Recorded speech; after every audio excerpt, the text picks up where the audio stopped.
This episode is brought to you by Element Electrolytes. Nsima, my man. Mm-hmm. How do you drink your Element? So, I use it every morning when I do wake up because you sweat a lot when you sleep. So when you wake up, you want to rehydrate. But the big thing is that a lot of athletes, when they sweat during their workouts, you lose a lot of sodium, you lose a lot of salt. A lot of athletes talk about cramping up or feeling fatigued when they work out, especially if, let's say that you don't always eat before you work out, or maybe you're an athlete that does a little bit of fasting here and there. You will sweat a lot during your workout, and you want to make sure that you're adequately hydrated while training. This doesn't mean just drinking water. This means that you want to add electrolytes to whatever you're drinking so that you can rehydrate adequately to make sure you perform at a high level. It makes a big difference. Before, when I didn't used to take electrolytes, I used to cramp up a lot during workouts, and workouts were hit and miss. Some workouts I felt stronger, some workouts I felt weaker. But now, since I'm always adequately electrolyte hydrated pretty much. All my workouts feel great. I don't cramp up at all anymore. And it feels pretty damn good. So for me, on average, I think I'd go through about 2 to 3 Element electrolytes per day. And on long hikes, because I like to take long hikes, I could go through 5 or 6. Does it feel like almost like a secret you have against all the other people that you're rolling with at jiu-jitsu? It does make a difference because like a lot of people, again, you sweat a lot. Right. So people are like, oh, why am I cramping up? Well, you're potassium deficient, right? It makes a very, very, very big difference. So even though I do a lot of fasted training, I don't feel fatigued. I don't feel tired. I can get through every training session feeling amazing. That's awesome. So if you guys want to get an edge on the competition like Nsima does, head over to drinklmnt.com/power project. Check out the value bundles. That's paying for 3 boxes, any flavor you guys want, and getting a 4th one free. Although we're going to tell you, you should definitely load up on the new watermelon salt flavor. You see what I mean? It's so good. That thing is incredible. Can't recommend it enough. Again, drinklmnt.com/power project. Head over there right now. What up, Power Project crew? This is Josh Settlage, aka Settlegate, here to introduce you to our next guest, Mike Matthews. Mike Matthews is the best-selling author of the books Bigger, Leaner, Stronger, as well as Thinner, Leaner, Stronger, and lastly, The Shredded Chef. He is the host of the Muscle for Life podcast, as well as the founder of Legion Athletics. Mike has used his simple and science-based approaches to fitness and health, building muscle, losing body fat, and gaining strength to help thousands of people across the world achieve their best bodies ever. Mike has been featured in magazines and publications such as Men's Health, Esquire Magazine, Women's Health, and Muscle and Strength. His mission is centered around 3 things. He wants to help 1 million people change their lives to be healthier, fitter, and to ultimately put a dent in the negative downward trends in health and performance across the general population. Secondly, he wants to fight against the BS and pseudoscience in health and fitness. And third, he wants to reform the supplement industry. In 7 years, Mike took his company, Legion Athletics, from a small supplement company looking to provide others with all-natural supplements to the #1 best-selling brand of natural supplements in the entire world. Legion Athletics has sold over $2 million worth of supplements, but that's a different story. One that we may or may not be able to hear on today's episode. Please enjoy this conversation with Mike Matthews. We are rolling. Oh my God. Eating some of those Carnivore Crisps over there? Trying to get off mic. Away from the mic so it doesn't... Peeps that are listening in for today, you got to try these things out. The Carnivore Crisps are freaking awesome. They did a great job, great execution on a product. There's like a beef brisket. There's all kinds of different stuff. They just sent some out to us and we like it, so we're just talking about it. Nsima's got liver. They got liver, they got heart, they got chicken skin, they got chicken breast, they got top sirloin. They have ribeye. They have ribeye. I have round. That one's really good. Top sirloin. Yep. Yeah. Take some drugs real quick. They're pretty low in fat for the most part, except for there's like a ribeye one that has a little higher fat content and a brisket one that has a little higher fat content. And the chicken skin is pretty high, but the chicken breast, which I actually prefer.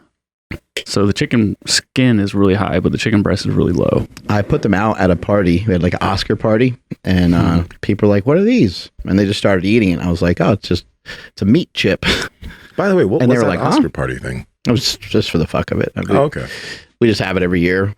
Celebrate Oscar. Family loves movie shit. So when there's Oscars are on TV, get together, watch it, and just eat some food and try to make predictions. And I won. I kicked everybody's ass. I didn't know what's going on. I never saw any of those movies. That's always great. Yep. I was just like, fuck it. You just base things off of the actors that are in it. Yeah. Like if Leonardo DiCaprio's in it, chances are it's not going to win, even though it's an amazing movie. Yeah. Yeah. My style this year was just to pick. Never mind. I think I know where you're going there. Let's not get canceled. I was going off the rails for a second. I really calibrated, and now we're good. I picked the best actors. Is what I did. The best actor. Oh my god. Anyway, we're going to be talking about some fat loss today. I think, right? I hope so. This man's lean. Yeah. Mr. Mike Matthews. He is. He's got a lot of, I think sometimes people they'll say, they kind of make it seem like it's hopeless that you can't burn fat.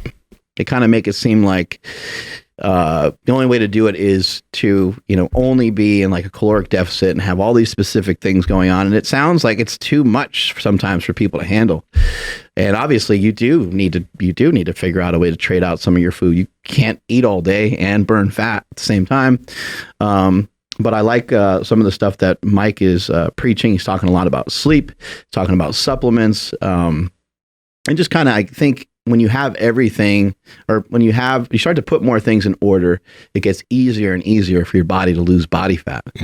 With my brother-in-law, he lost about 16 pounds so far, and he was on a nutrition plan that I gave him for like a month and a half or so, with he wasn't losing any weight, maybe about 6 weeks. What was he doing? I just had him change his food. I was like, hey, here's healthy foods, as opposed to what you were doing before. Got meat, we got eggs, we have vegetables, we got fruit, rice, potatoes, kind of just explained a little bit of stuff to him, and try to avoid, over consuming sugar, try to avoid overeating, eat multiple times a day. I told him to eat like 4 or 5 times a day. I wanted him to like kind of stuff himself with these nutritious foods. And so even like week 1, he's like, I gained like 3 pounds. I was like, good. And he's like, no, this is opposite of my goal. And I was like, I know, but we need to get used to the food. First time reading food labels, first time ever on a diet. Yeah. He's in his 40s. And I was like, it's my belief that you need to get healthy first before your body can even work properly, before your body can be like, hey, I think we can get rid of some fat. I think you need kind of a bunch of checks and balances in place. Obviously, you can just start to eat a lot less and you could lose weight right away. But I don't think that's good for long term. And so anyway, he got his body headed in the right direction. He started to learn more about food labels and nutrition. And he started to recognize, you know what? I probably don't have to eat that much. And then he started to implement exercise. The whole time we've been implementing some exercise, but he's never really exercised before. And so really, the exercise is now coming up more. He used to be a swimmer, so he did a lot of exercise when he was young. Okay. So now the exercise is coming up. He has a Peloton. He's doing some of the workouts from there. But I think that's where people would look at the exercise and be like, that's the difference, because he didn't lose weight prior. Now he's exercising. Now he's losing weight. But it's a combination of a bunch of things going on that has him heading in the right direction. And I think our guest today is going to be able to explain a lot of this to us as well. Yeah, no, I really like the way that was done, because you kind of sometimes have to break certain habits in terms of eating certain foods to be able to move forward. So like, yeah, you might gain a little bit of weight, but that doesn't necessarily mean you're moving backwards if your palate is changing and you're not craving all of these foods that you used to overeat. It'll take a few weeks for that to happen, but when you finally adjust to eating whole foods, healthy foods all the time, you'll start to be able to make progress again. Just like in lifting, when you're lifting with bad form, you got to change your form, you go backwards, you get weaker for a little bit, and then boom, you start getting stronger over time. These are not easy changes, It's really difficult. But what we've learned is that there's a lot of options. There's so many different ways that you can go about doing this stuff. Just the things that we've found to be effective are eating protein, and figuring out ways each and every single day to not overeat. For Nsima and I, and Andrew utilizes some of this too, is we utilize some intermittent fasting. It works great for me. For me, a lot of times I don't do a full-on intermittent fast. A lot of times I have a protein shake with my coffee in the morning. I just kind of like it. It's not for any particular reason. I don't think it's harming me in any way. It's still partitioning out the calories till later in the day. Maybe I'm not getting the exact results from some of the other things that might happen during fasting, but you have to find things that you can implement into your life that you like, that you feel like you can do for a long time. When I don't have the coffee and protein shake in the morning, it's not like I'm miserable. I just enjoy it. I just like it. And there are days where I can just say, yeah, I don't feel like I need that for today. No big deal. And I can just go without, and I can just do like a regular fast. But for me, what I've been learning is you're already pretty damn disciplined. Why not like mix in a couple little things that you enjoy so that you can really do this long term? I think the biggest thing is just figuring out what's the easiest way that I can gain the most control possible. Right? The most control over my cravings, the most control over like how I react to food. That's just what we're trying to figure out here. And for us, fasting did help with that. I do like how now we don't have to fast every day. Like it's not as stringent as it used to be. If I want to eat breakfast and just eat through the day, I can, but I'm still not overeating through the day, which was something that I used to do in the past. It used to be like I eat my first meal and then the day was just, let's eat. Let's just have a lot in every single meal that we eat. So that's the thing that everyone's trying to figure out on every type of diet that you do, no matter what it is. It's like, how can you, what in this diet is going to have you have control over the food that you're putting in your mouth and over the overall amount of food that you're putting in your mouth so you don't go crazy and overeat. It's so easy to lie to ourselves. How have you guys found through counting calories, flexible dieting type protocols that you may lie to yourself? Because I know how it happens with the low carb stuff. I don't have as much practice as you guys with counting calories. Or you're like, oh, this is a teaspoon of peanut butter, and it's like it's 4 tablespoons of peanut butter. Should I tell the story about how I almost died, or do we have time? Well, let me tell something so that way you can grand finale it with that. Yes. Yeah. So the one thing that I do not do anymore. Can I waterfall that, by the way? I just waterfall that. Absolutely. Oh, got it. I'm good. Well, I was going to put the camera on me, but I'll put it on you so that way people can get a good shot. Don't go chasing those waterfalls. No, I would. I would search for like a certain food, and then I would just conveniently select the lowest calorie version of that food, and then I would track that.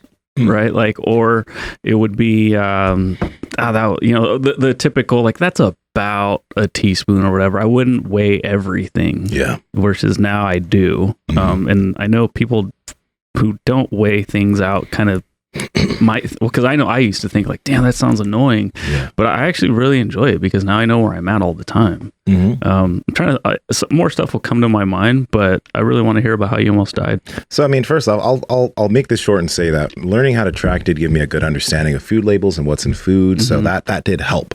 But the time I almost died, and I legitimately almost probably died, was back in 2015 when I was contest prepping and I was extremely lean. I was about 229 pounds, 228 pounds, single digit body fat. And I was eating 30 to 40 grams of fat a day to help me get leaner at the time. But what happened is I got this jerky that was super fatty from this Vietnamese lady in West Sacramento, California. I wish she would just make it again. It's so good. But to give you a concept, the bag of jerky probably has 200 plus grams of fat in it. Okay. The bag. Well, during prep, I was tracking, but this day, I was just like, fuck, I really want to eat this jerky. I'm feeling like shit, whatever. I'll eat it. And then I'll eat lower fat the next few days just to kind of bypass this. What kind of meat was this? It was jerky. It was beef jerky, but she made it so good. It was so thick. We gotta find this lady. I know, man. She doesn't make it anymore right now because I think of like health food codes. But I mean, like she'll be making it again. I can't wait. So anyway, I was so fucking hungry that I just had to eat the whole bag. A few minutes after eating the whole bag, I started to shake uncontrollably, and I didn't know what was going on. And my ex-girlfriend at the time, she was like, "Nsima, what the fuck?" I was like, "I don't know." Like my whole body was shaking, and then I fainted. And then I got up 4 minutes later, she said it was about 4 minutes that I was kind of on the ground, kind of going like this. And she was scared as shit. But I was like, what happened? Like, I woke up, I was like, what happened? She's like, yeah, you fainted. I was like, what the fuck? I feel so rested though. Yeah. And I looked it up later. There's a shock that it's called when you go from, like, I was eating very low calories, very low fat, and literally within the span of 10, 15 minutes, I probably ate maybe 250 grams of fat and hella grams of carbs, right? So, I mean, you said you kind of know what happened there. Yeah. So when people used to be like starving, they would get to, places where there was food and people would be like, all right, let's, feed them. And they would feed them and the people would die. It's weird because they would die from eating, right? And I think a lot of times it was the amount of fat. I forget exactly what happens, but something similar happens with something called rabbit starvation, where you eat really, really lean meats. There's not enough fat, and eventually you used to start to lose weight. And then when you go and eat, this thing hits you, and you, that's it for you. It was pretty wild. Yeah, you could have been. Yeah. Could have been not here. Could have been knocking on death's door that day. Who knows? Yeah, I didn't tell Alberto what happened. Alberto was the one who was coaching me. I didn't tell him what happened. I was just like, he probably checked in and I was like, everything's good. So I think, people have a tendency to lie to ourselves a little bit about how hard our exercise is, how much energy we put out. We have a tendency to want to reward any energy, any effort. Man, today was a great day. Like, you really fucking killed it today. That was awesome. Good job. Like, you want to give yourself a pat on the back. And so you're like, let me finish off this entire thing of Oreo cookies. And it's like, I think Mark Sisson worded it really well when he said, that is a form of punishment. That is not really a reward. And I think that people that are already, just think about it this way. We're all three of us, we have an issue with alcohol and we want to celebrate our sobriety by going out and having a drink. Like, we deserve a reward. Like, we've been working hard. That's so crazy. Everyone would be total agreement, right? That sounds like a really horrible idea. Right? So I think we need to sometimes look at our nutrition that way. And it's hard because you got to eat. So it's tough because I think maybe you can just overstuff yourself with foods that are healthy and try to start making better choices, but it just doesn't seem the same. Like, it's not the same as being gluttonous with a pizza or being gluttonous with pasta. It just is not the same when you're gluttonous with a steak. Although a steak tastes amazing, you got to at some point maybe retrain your mind to think or to buy into the steak is better, not only because it tastes really good, but it's just better for you. So maybe you can sell yourself on, okay, in terms of the steak versus the pasta thing that you want to eat or bread or whatever, maybe it doesn't have the same pop and flavor, but maybe overall it's just a way better choice. And so maybe you can kind of say, okay, the steak is like a 7 or 8 overall, and the bread, even though taste wise it's kind of off the charts, it's not in my best interest to eat bread with a bunch of fucking butter on it. So it gets a little bit lower rating than the steak. I mean, you got to kind of make up these stories to yourself to get you through the day and to be able to eat healthy. And the story that I made up to myself there was like, I'm going to eat all of this now, and I'm going to offset this for the next 7 days. So I'll eat less carbs and less fat for the next few days so that, my total weekly caloric intake isn't totally messed up from eating this big old bag. Right? We look, Alberto, I'm being good, I swear. It's like, Nsima, how'd you gain 4 pounds? Like, we were on target, man. Everything's going really good. Like, what the fuck happened? Dude, I'm just stressed. I didn't get a lot of sleep. It'll go away. 4 pounds. Where'd that come from? Yeah, and I feel like with learning how to track macros and hit a certain caloric goal, I don't have to really focus too much on it to where I can think about whether or not I should be fasting today. I can recognize that, like yesterday I had a super good chest workout. This morning I had a really tough leg and shoulder day because Mark walked in and crushed me. All right, let's do 15 more sets. Yeah. And so, like, because of that, I'm not fasting today. Yeah. But had I still been learning how to, like, track or how to hit a certain caloric goal, or like, no, wait, I'm supposed to fast. Like, this is what I'm supposed to do. Like, my mind wouldn't be allowed to think outside of that, small box of like, no, this is what you have to do. Mm-hmm. So I think once people kind of get an idea on how to control stuff, then you can you have more bandwidth to think about other things like that. Mm. I think that's really important. At least for me, that's how it's been. No, there's a lot of pros and cons to it, but you gotta be kind of mature with it. What I did was very immature. What you're doing currently is very adult and mature. So good there. We could have a whole show on like diet lies, the way we lie to ourselves. I mean, you were a child, so it's okay. Yeah. We got our boy on. Hey, guys. Hey. Great to have you on the show today. Yeah, thanks for having me. It's I'm surprised we haven't connected over the years. I mean, of course, I know about who you are, and we both have a podcast. But I'm excited to do this. I'm excited to reciprocate. Yeah, we're excited as well, and I think we might as well just dive right in since we got you. So let's see. Here goes. I know, we were just talking before you hopped in here. We were just talking about kind of the lies that we tell ourselves about our nutrition, whether we're on a keto diet or flexible dieting type of protocol.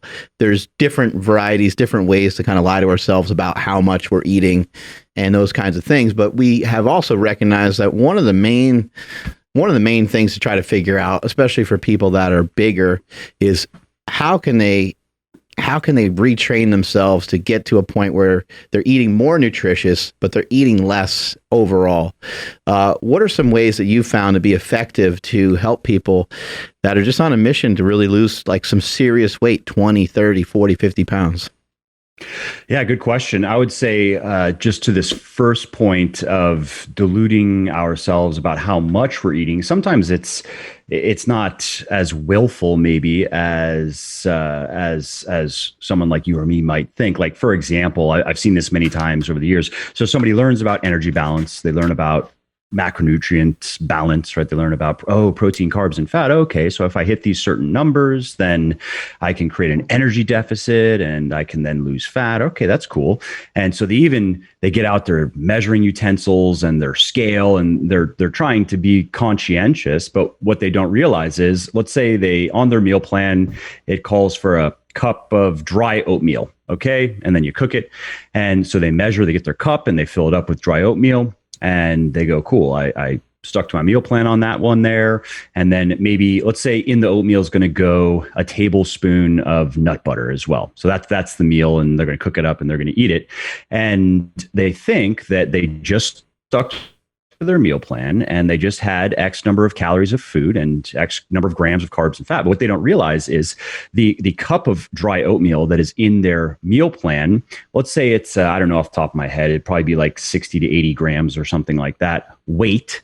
And it wasn't a heaping cup, but it was a bit more than that. It was 100 grams, let's say, which visually there's a difference, but not a huge difference, right? Not something you're going to be sensitive to if you're new to all of this. And then let's go to the tablespoon. Let's say it's even 2 tablespoons of nut butter, right? And a tablespoon, it's probably going to be high teens or so grams weight. Theirs was 22 grams, let's say, of nut butter. Looks very similar, but when you look at the calories, they may have just accidentally eaten, let's say, 20% more calories than they meant to eat in that meal, simply because of these measuring errors. And if you repeat that a few times per day, that can wipe out your entire calorie deficit. So you go into it being pretty informed, actually, and understanding how things work. You've given up on magical thinking of fad diets and, it's just the lectins or it's the gluten. And you've accepted reality that calories in and calories out is non-negotiable. It's not everything, but this is not something you can get around, right?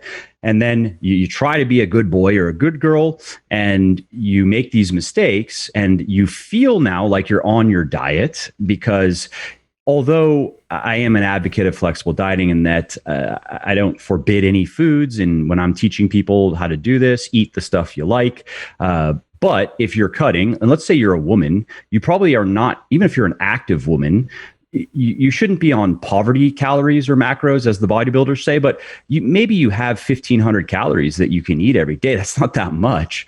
And so there are certain foods that just don't work well. If you were to say, all right, I have 1,500 calories per day, I want to eat pizza every day. Can you make that work? Yeah. Is that going to be enjoyable? Probably not. You're probably going to be hungry a lot, because there goes like 2/3 of your calories in one meal, and then you're going to have to go for a while. So they stick to the plan. They don't see results and are confused. And I've seen this, again, working with many people, where that can then lead them off in many squirrely directions, because then they start to question energy balance, and they go, well, maybe that Mike guy was wrong, or maybe you guys were wrong, or maybe that scientist guy, maybe Eric Helms was wrong, whatever. And then they go off to Gundry and they hear about lectins and they think, oh, okay, well, maybe that's it. And so I would say that's a good, just, I think, tip to share for people who, again, have come to the conclusion that calorie counting may not work for them. Not that you have to count calories to lose weight, you don't, but you do have to understand energy balance. You do have to understand how to create a calorie deficit. Good. Now, with that being said, first off, I have done this. I've done that many times. Everyone's made that mistake. And the funny thing is, when I typically have done it in the past, I was very aware of what I was doing. Like when I was taking a tablespoon of peanut butter, that was a nice heaping tablespoon of peanut butter. Yeah, you don't want to weigh it. You don't even want to weigh it. Nah, it's probably fine. It's close. Blissful ignorance is what we call it. But with that being said, right, I think that tracking, and my boy Andrew tracks over here. I used to track a lot in the past. What are some great ways that you've seen people, track, learn, and then sooner or later, hopefully get off of tracking? Do you believe that, first off, the goal is to get to a point where you don't have to track your meals anymore? Or there are some people that are like, this is kind of a lifestyle, and this is something I'm used to doing, and this is something I'm going to probably maintain till the day I die. How do you look at that? Yeah, it's a great question. For most people, and I'll say that I work mostly with, I would say, the Gen Fit crowd. I work with kind of everyday people who they want to get into good shape, and fitness is not the most important thing in their life. They have maybe 3 to 5 hours per day to give to it, and they have a job and they have a family and blah, blah, blah. And so for a lot of those people, I would say, yes, absolutely. The goal is to get away from having to track or weigh or measure. And even if you're really into fitness, like I don't track or weigh or measure anything myself. And if people look at my Instagram, like I'm in pretty good shape. I stay pretty lean and I train pretty hard. And the reason I can do that, though, and I've written about this and spoken about this just to try to give people not a reality check, just give them maybe a look underneath the hood of what does it actually take to stay, let's just say, as a guy, under 10% body fat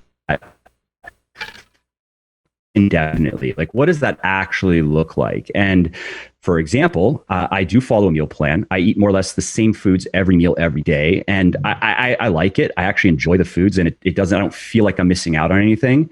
I don't have an eating disorder. I'm happy to go out to a restaurant if my wife wants to go to a restaurant. But most of the time, I could tell you what I'm going to eat the next day and the next day and the next day. And so I've gotten to a point where I just know what the portions are. And maybe a less strict version of that would be, okay, if somebody wanted more variety in their diet, if they go through a phase of planning and tracking and weighing and measuring, and if they look at it as also an educational experience, what's going to happen is they are naturally going to start learning again, like, oh, so a portion of this type of food I like to eat, that's about the size of it, and that's about that many calories and protein and carbs.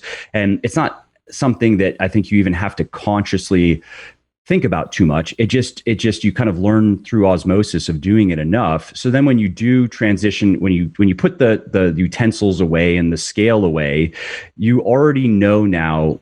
Let's say you've gone through a phase of cutting that way. Let's say you've gone through a phase of lean bulking, a phase of maintenance. And so you've now gotten a good just intuitive understanding of approximately how much of these different foods that you like to eat equals 2,000 calories or 2,500 or 3 or 3,500. And so, yes, I think for a lot of people, if they want to move away from it, and I would say, yeah, probably, I don't know. I can't think of anybody off the top of my head who says, oh, I just love weighing everything I eat. I love my measuring cups and my scale. No, I mean, that's usually something, if people are really into this, it's usually competitors. So people who are, maybe they're a strength competitor or a physique competitor. And there is a point where they have to do that. Like it's just the margins become so slim and it becomes so hard to keep driving fat loss. But for most people, I would say, yeah, the goal is to not have to track if you don't want to. I know sometimes people get caught up in kind of the smaller stuff, but I think, from some of the stuff I've seen that you talk about, you do talk about some of the smaller stuff, like how to really optimize fat loss, how to maybe expedite the whole process. So let's start off with something like fasted cardio. Like, are you a fan of fasted cardio? And if so, why? Yeah, that's something that it's funny. So my position when I first saw some of the research on fast, this was years ago, on fasted cardio, and it's very much a thing years ago. I thought, oh, this is interesting. You may be able to burn a bit more fat as fuel for that workout if you're in a fasted state. Then as more research came out, it showed that it probably didn't really make a difference, because then later you're just going to burn more carbs. But where I still actually am a fan of fasted cardio is if you are going to combine it with yohimbine in particular. And if you're going to take yohimbine, you might as well take caffeine as well. And depending on your tolerance to stimulants, you may want to add something like synephrine.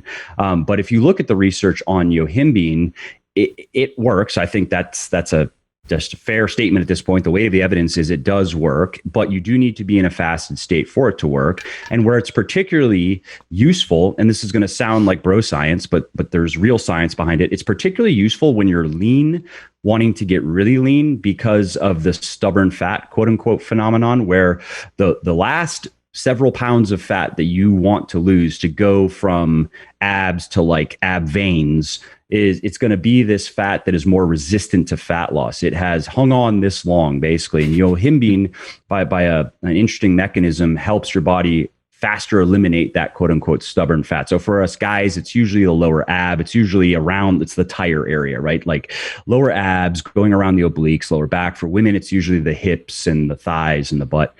And so if you're lean and you want to get really lean, then I do think that it's worth considering fasted cardio plus yohimbine. If you drop the yohimbine out, there is research that shows, for example, that blood flow, I think it was in men, blood flow is increased to the abdominal region during fasted training, which is kind of an interesting phenomenon, because of course, to burn fat, we need blood to bring the catecholamines, the chemicals, to it. And so but that's mostly, this is kind of like for physique competitors and bodybuilders. If somebody, let's just say a guy's getting into this for the first time, or a woman, and he just wants to lose 30 pounds to like get and look, there's no great reason to do fasted cardio. And he could add yohimbine to it, but and it probably would speed things up a little bit, but it's not that's just not very important at that point. Do you have a particular protocol with fasting? Like, do you like to see people do a certain style of cardio, or it's just like 20, 30 minutes steady state cardio?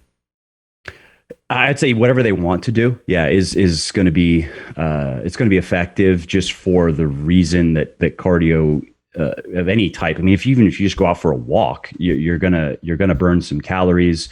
They're probably, if you're gonna take yohimbine, there may be something to be said for a little bit higher intensity. It doesn't have to be like HIIT, but maybe a bit more than walking, like moderate intensity. And my general position on high intensity training is that it's fine. I mean, there's no question that it's very effective for the time that you put into it. It looks like there was, at one point a couple of years ago, scientists were thinking that there may be some special mechanisms whereby you can burn more fat with HIIT than LIS that is exclusive of just the additional calorie burning. But my understanding now is that it looks like those hypotheses didn't really pan out. And it looks like the main benefit of HIIT is just you burn more calories in less time.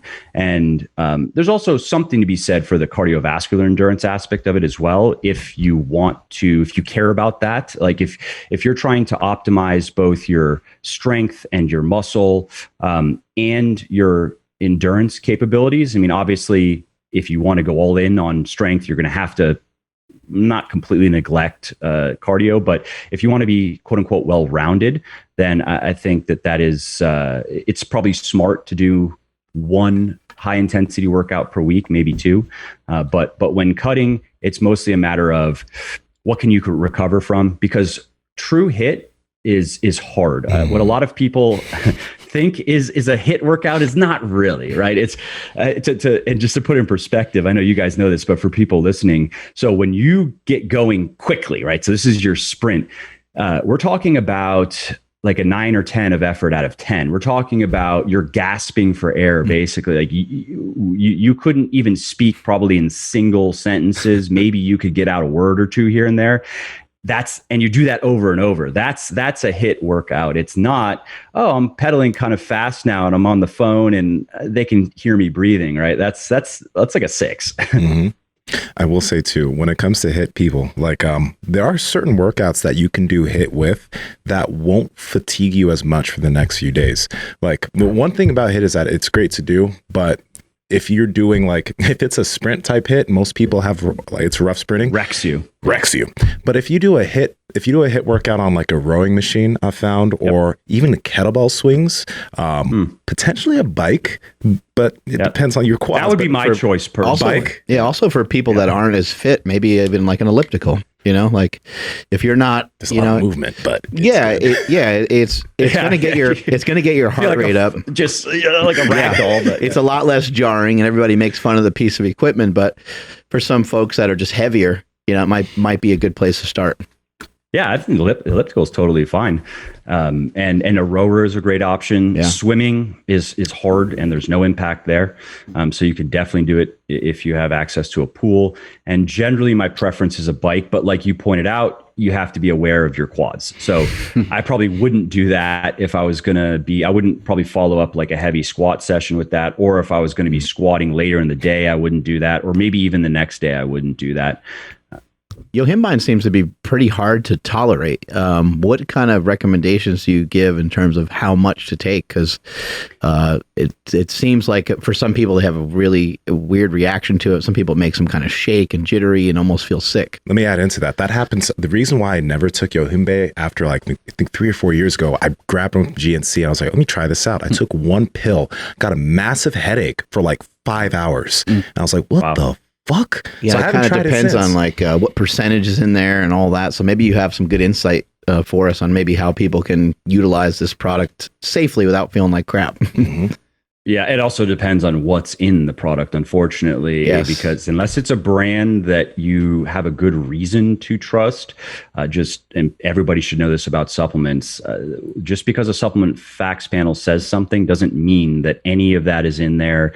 The FDA is not like checking all there's very little regulation. It's just kind of the Wild West. And if you're willing to work with some shady manufacturers, and there are many of them out there, you can say that this is a Yohimbine, like bark extract or Yohimbine product, and it could just be DMAA or something. You know what I mean? And so just something to keep in mind there. But yes, it's true that Yohimbine is, in my experience, I'd say it's generally well tolerated, and that's I'm coming from the place of I've sold a lot of it and heard from a lot of customers. And ironically, though, it's an ingredient I'm going to move away from in my supplement company, just because it's still allowed, it's okay. However, the FDA has basically made it clear like they don't really like it, and they're probably going to move against it at some point. So I'm like, all right, I'm just going to get ahead of this.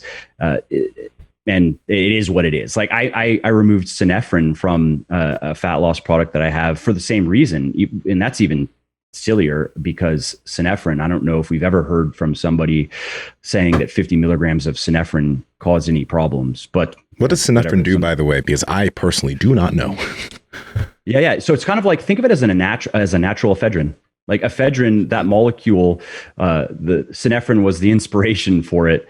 And so it's in citrus fruits. Like we got it from a bitter orange extract, and it just increases BMR. It just increases calorie burning by, it's not a large amount. And that's the case with any fat loss product. You don't need a fat loss product. And the best fat loss product is maybe going to increase your calorie burning by, I'm going to be generous and say 150 to maybe 200 calories per day. Maybe that's solid. Probably 100.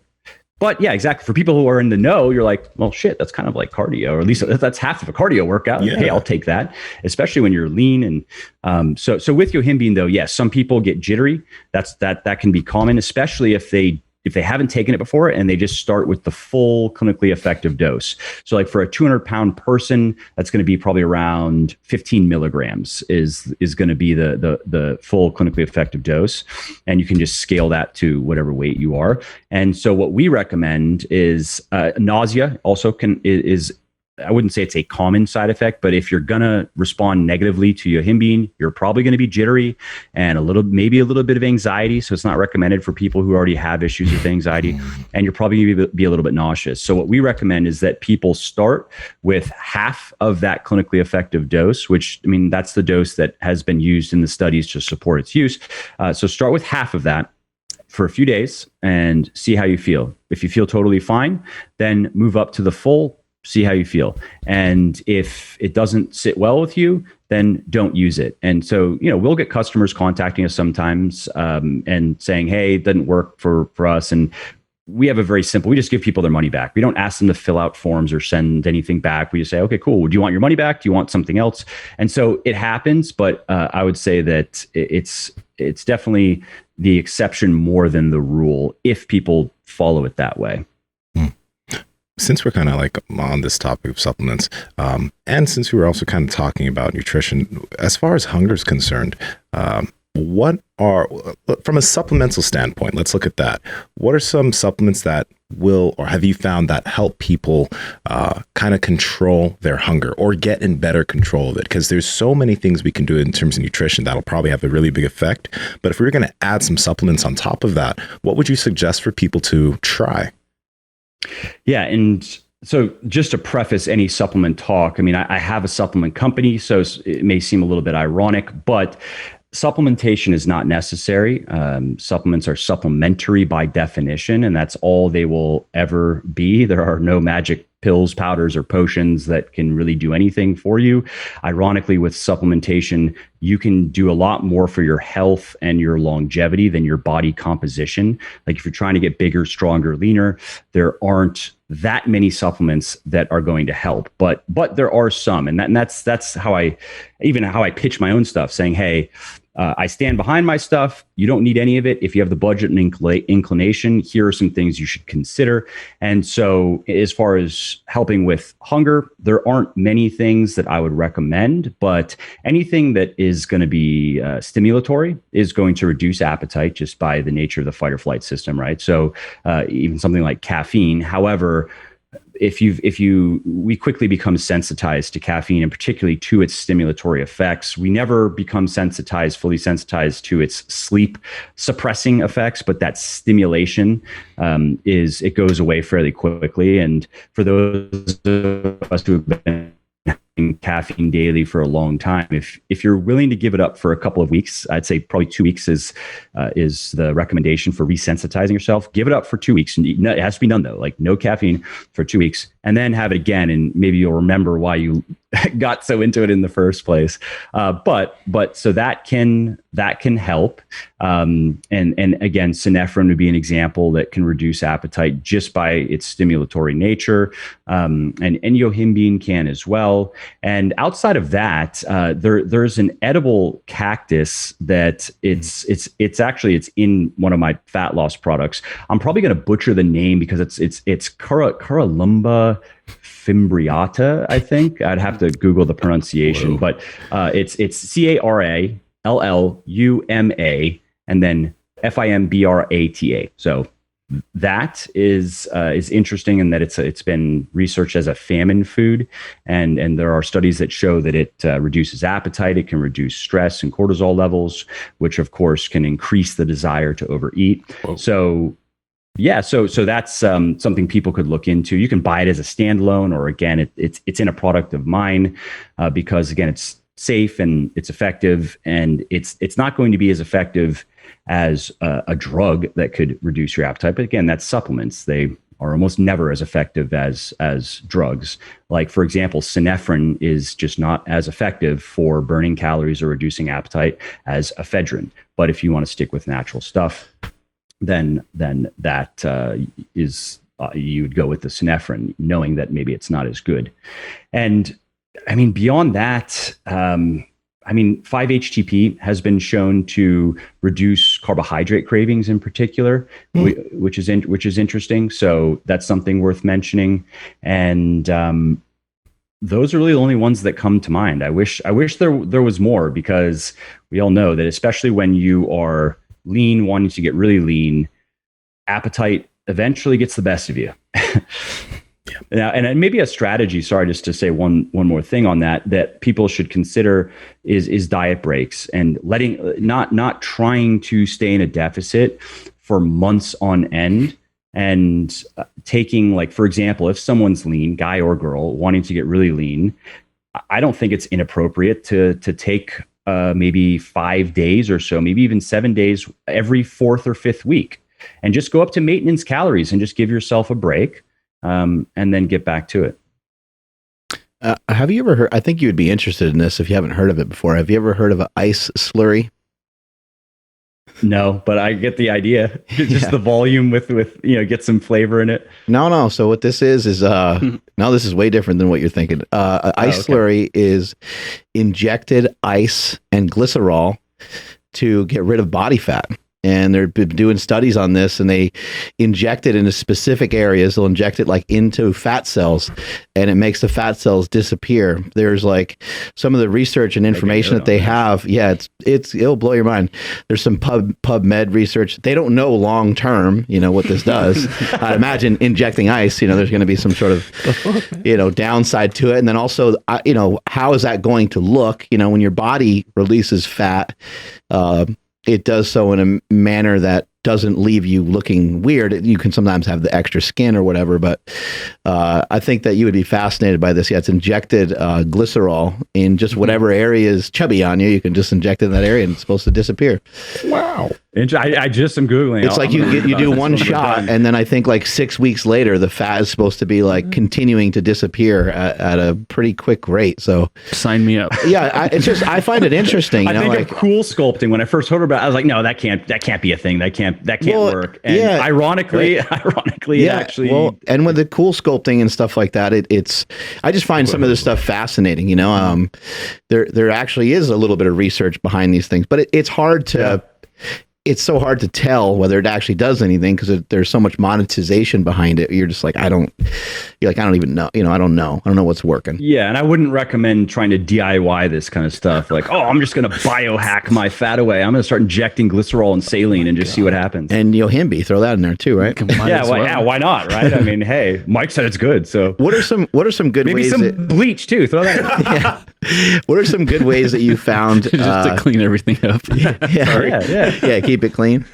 What are some ways that you found to be effective for people to stay on track with their nutrition while being sometimes in these caloric deficits, while putting out a lot of energy and maybe not consuming as much energy as they used to? What are some things that you try to preach or try to instill in people to keep them on track? Yeah, I mean, this may be boring to some of the people listening, but I would start with the fundamentals here, right? Of making sure that you are eating enough protein, and that's going to be probably 30 to 40% of daily calories for most people, and making sure that you're doing that more often than not. And if you're only doing it maybe 2 or 3 days a week, and then on the other days it's more like 20%, then that's not doing it. Again, we don't have to be perfect with any of this, but we have to be like mostly right most of the time. And so that's important. Getting the majority of your calories from relatively unprocessed, nutritious foods becomes even more important when cutting. There's the nutritional aspect, because calories are restricted, so we're getting less nutrition inherently. But at this point now, appetite control is important, because we know, research shows that our feeling of fullness, the satiety that comes from a meal, has more to do with the volume of the meal than the calories.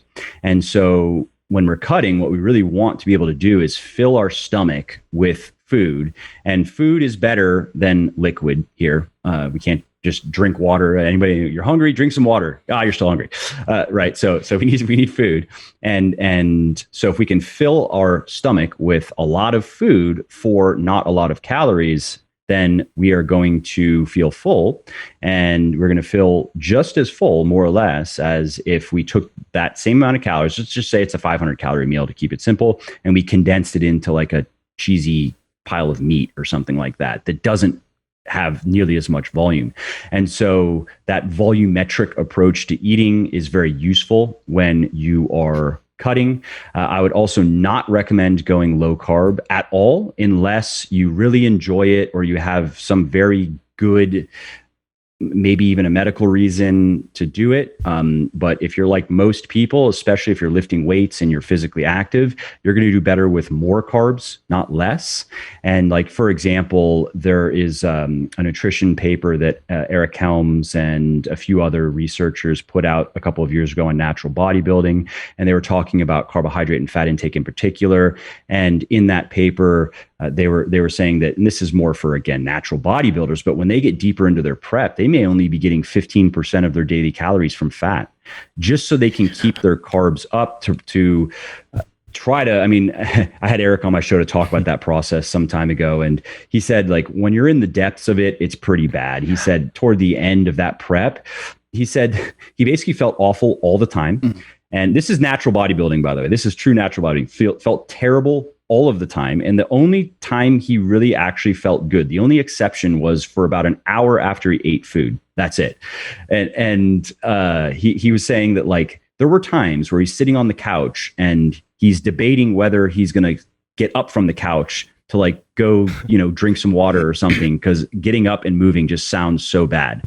And so that's the level it gets to. But it's more appropriate, though, even for us kind of just like lifestyle bodybuilders, so to speak, to reduce our fat intake to create the deficit or drive a lot of that deficit, then bring our carbs down. So instead of trying to keep fat at 40% or 30% of daily calories and then bring the carbs down proportionately, go the other way around, where you're keeping your protein up, you're keeping your carbs up, and you're bringing your fat. Maybe you're starting it at 20 or 25% of daily calories, and you may end your cut at 15%. And is 15% of daily calories from fat ideal? No, it's not. And I wouldn't recommend that as like your forever thing, but is it okay to do it for your final month of cutting or so? Of course.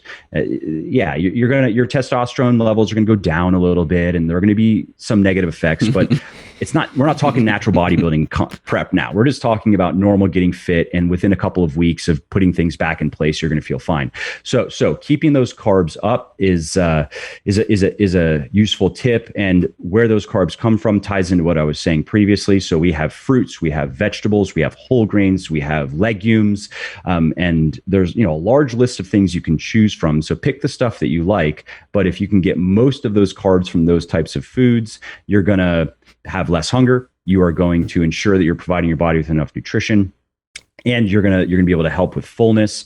And then if you want to allot a minority of your calories to whatever, I don't care what it is, whatever your treats are, regardless of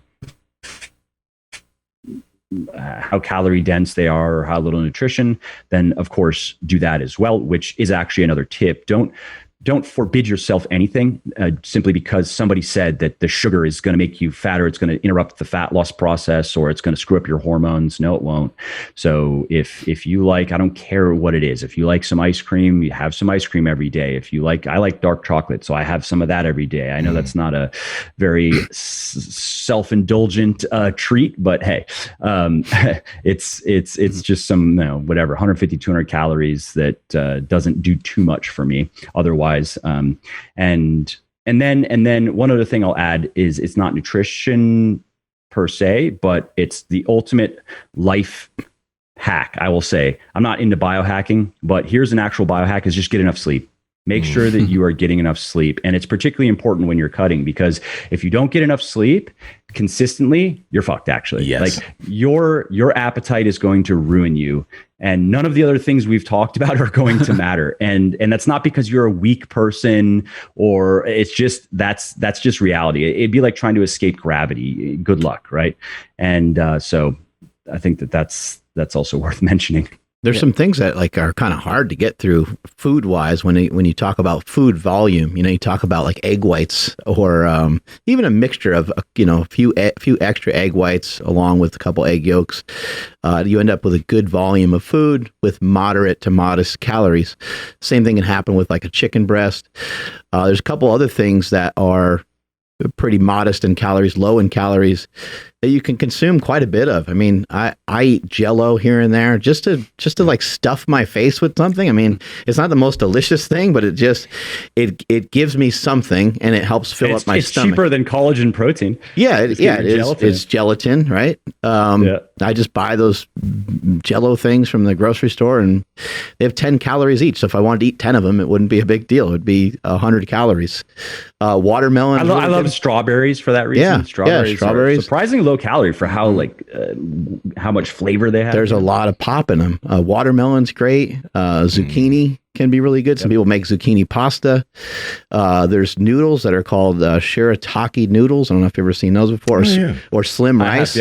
These things are like, they have quarter of the calories of like regular noodles or regular rice. And some people will make like cauliflower rice. I'm not a fan of that necessarily, but there's a lot of ways to kind of get around all this. And I like what you're saying, because you could still fill up your plate pretty good and get yourself feeling very full and having a sense of fullness. Yeah, and with some simple recipes, you can turn all that stuff into something that tastes pretty good. It's not the same as going to your favorite restaurant and splurging, of course, but you can enjoy the meal. And that's important too. It's important with your meal plans, with your training plans. I talk about that as well. Is if I were to give you the most scientifically optimized meal plan or training plan and you just didn't enjoy it, then that's not for you, because compliance is everything and consistency is everything. So we have to make some changes there. I would rather have somebody tell me, look, I've tried this and here's specifically what does not work for me, these types of foods, maybe even the calorie deficit. We tried to go into it a little bit aggressive, a 20%, 25% deficit.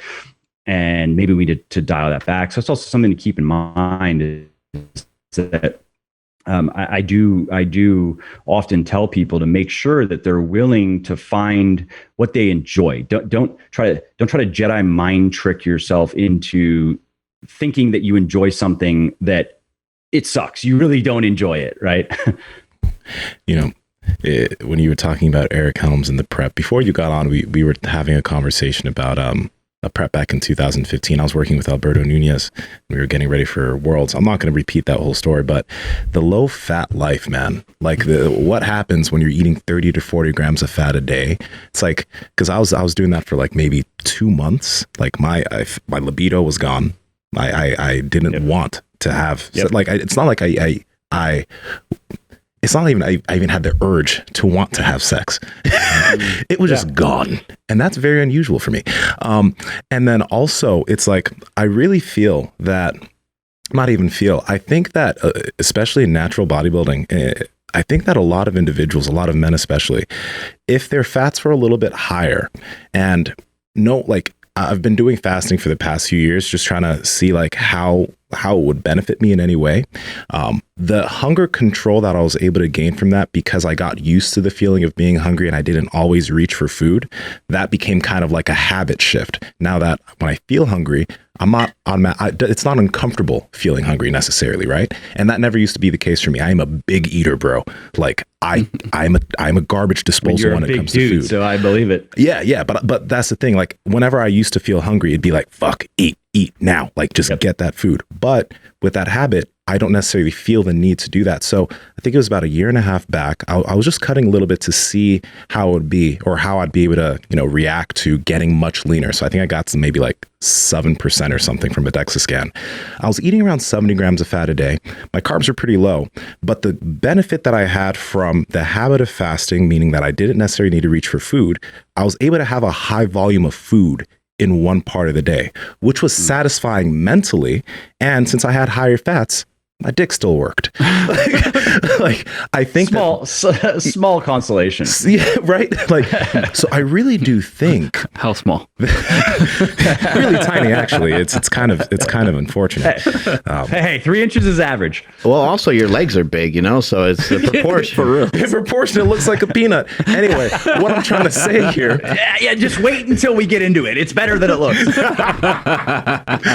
But what I'm trying to get at here is I think that if individuals, and it doesn't mean you have to fast every day, or it has to be a lifestyle or whatever, but if they could get into the habit of building the ability to not have to reach for food whenever hungry, or because even when I was doing flexible dieting, when I was hungry, I'd make a meal to fit my macros immediately, right? But if you can build that habit, it might actually make dealing with those really daunting months of prep when you're eating poverty macros, like you mentioned earlier, it might make that much, much easier, because that's what I was finding when I was getting much leaner a few years later versus that prep in 2015 was 40 weeks of hell. you know? And so it just could be something to think about. Prep, 40 weeks, not 14. Yeah, it was 40. Yeah. And that is a great point. And that would be a great reason to not do what I was talking about earlier. But I'll say, though, your situation, though, was a bit unique in that you were lean, wanting to get very lean, and you did understand that your workouts might have been a bit better. You might have had a little bit better lean mass retention if you would have kept those carbs up.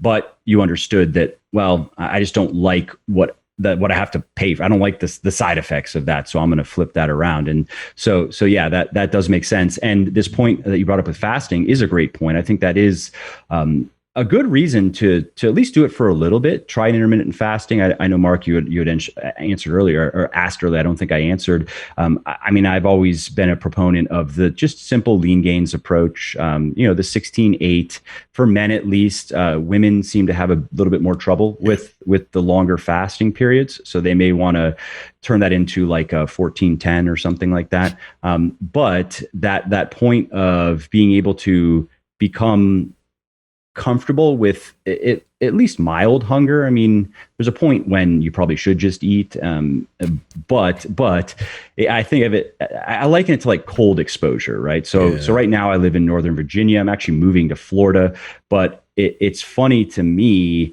when people will complain about, like, okay, so the winters get cold enough here in the 20s or whatever, right? So when I was going to this one gym, there was a little bit of a walk. I had to park in a parking garage and walk a little bit. Like, we're talking about 200 yards or something. And when I would come to train in the winter, I would wear my t-shirt and I would be in shorts, and not to like show off, but it wasn't cold in the gym. So I'm not going to like wear extra clothing that I might forget I did that. And I'm like, all right, enough of that.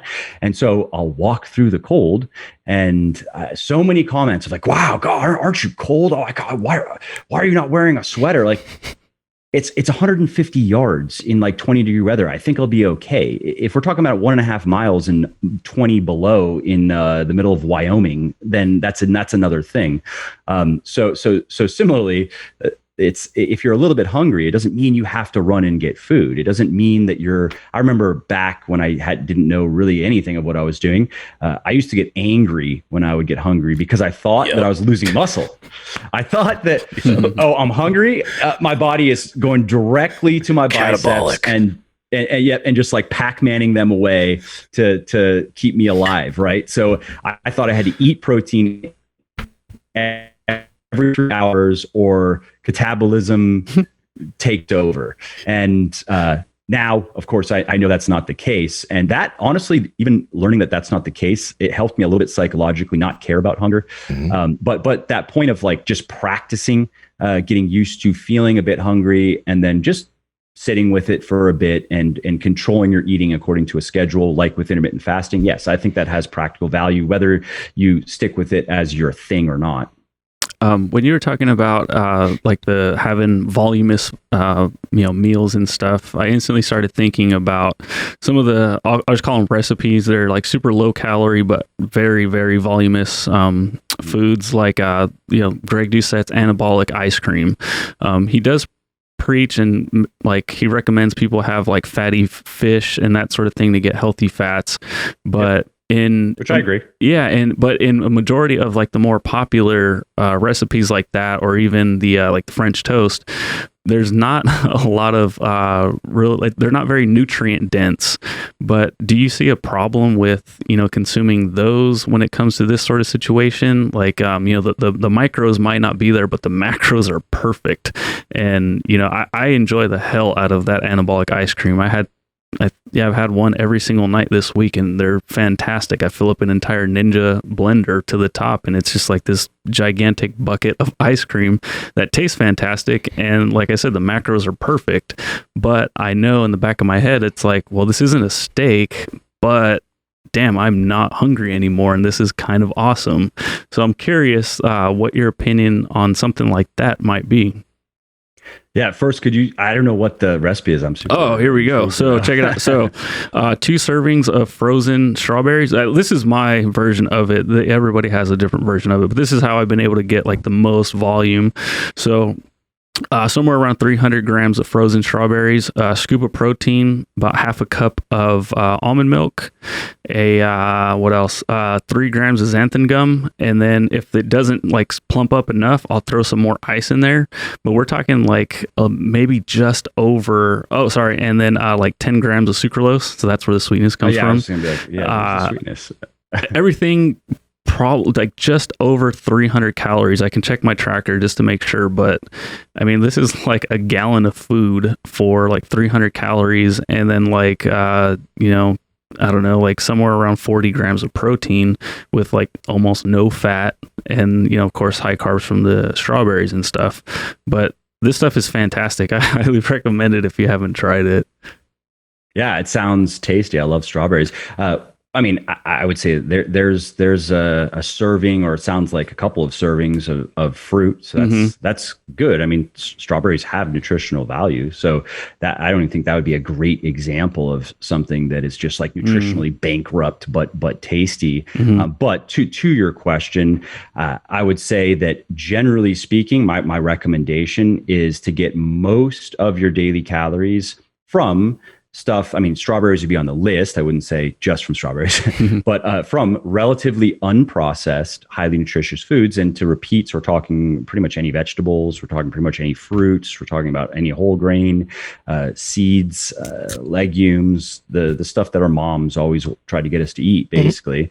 And let's include some lean protein in there as well, because of course, protein, and especially animal protein, is a great source of many different nutrients that we need that are actually hard to get otherwise.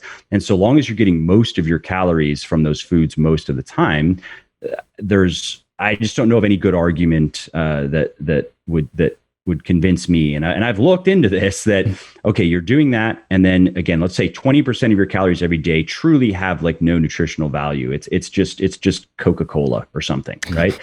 You can't say that that's not a healthy diet, quote unquote. Like that is a healthy diet. And there's a lot of scientific evidence to back that up. There's a lot of anecdotal evidence. And so in the case of this anabolic ice cream, again, I would say it's actually good. But there are some fruits for the day. That can be your day's fruits. Maybe you want to eat a little bit more. And in addition to that, I would recommend, though, making sure that you're getting in some vegetables. If we wanted to get specific, I'd recommend try to get at least a serving of dark leafy greens in. Something like spinach is my go-to for that.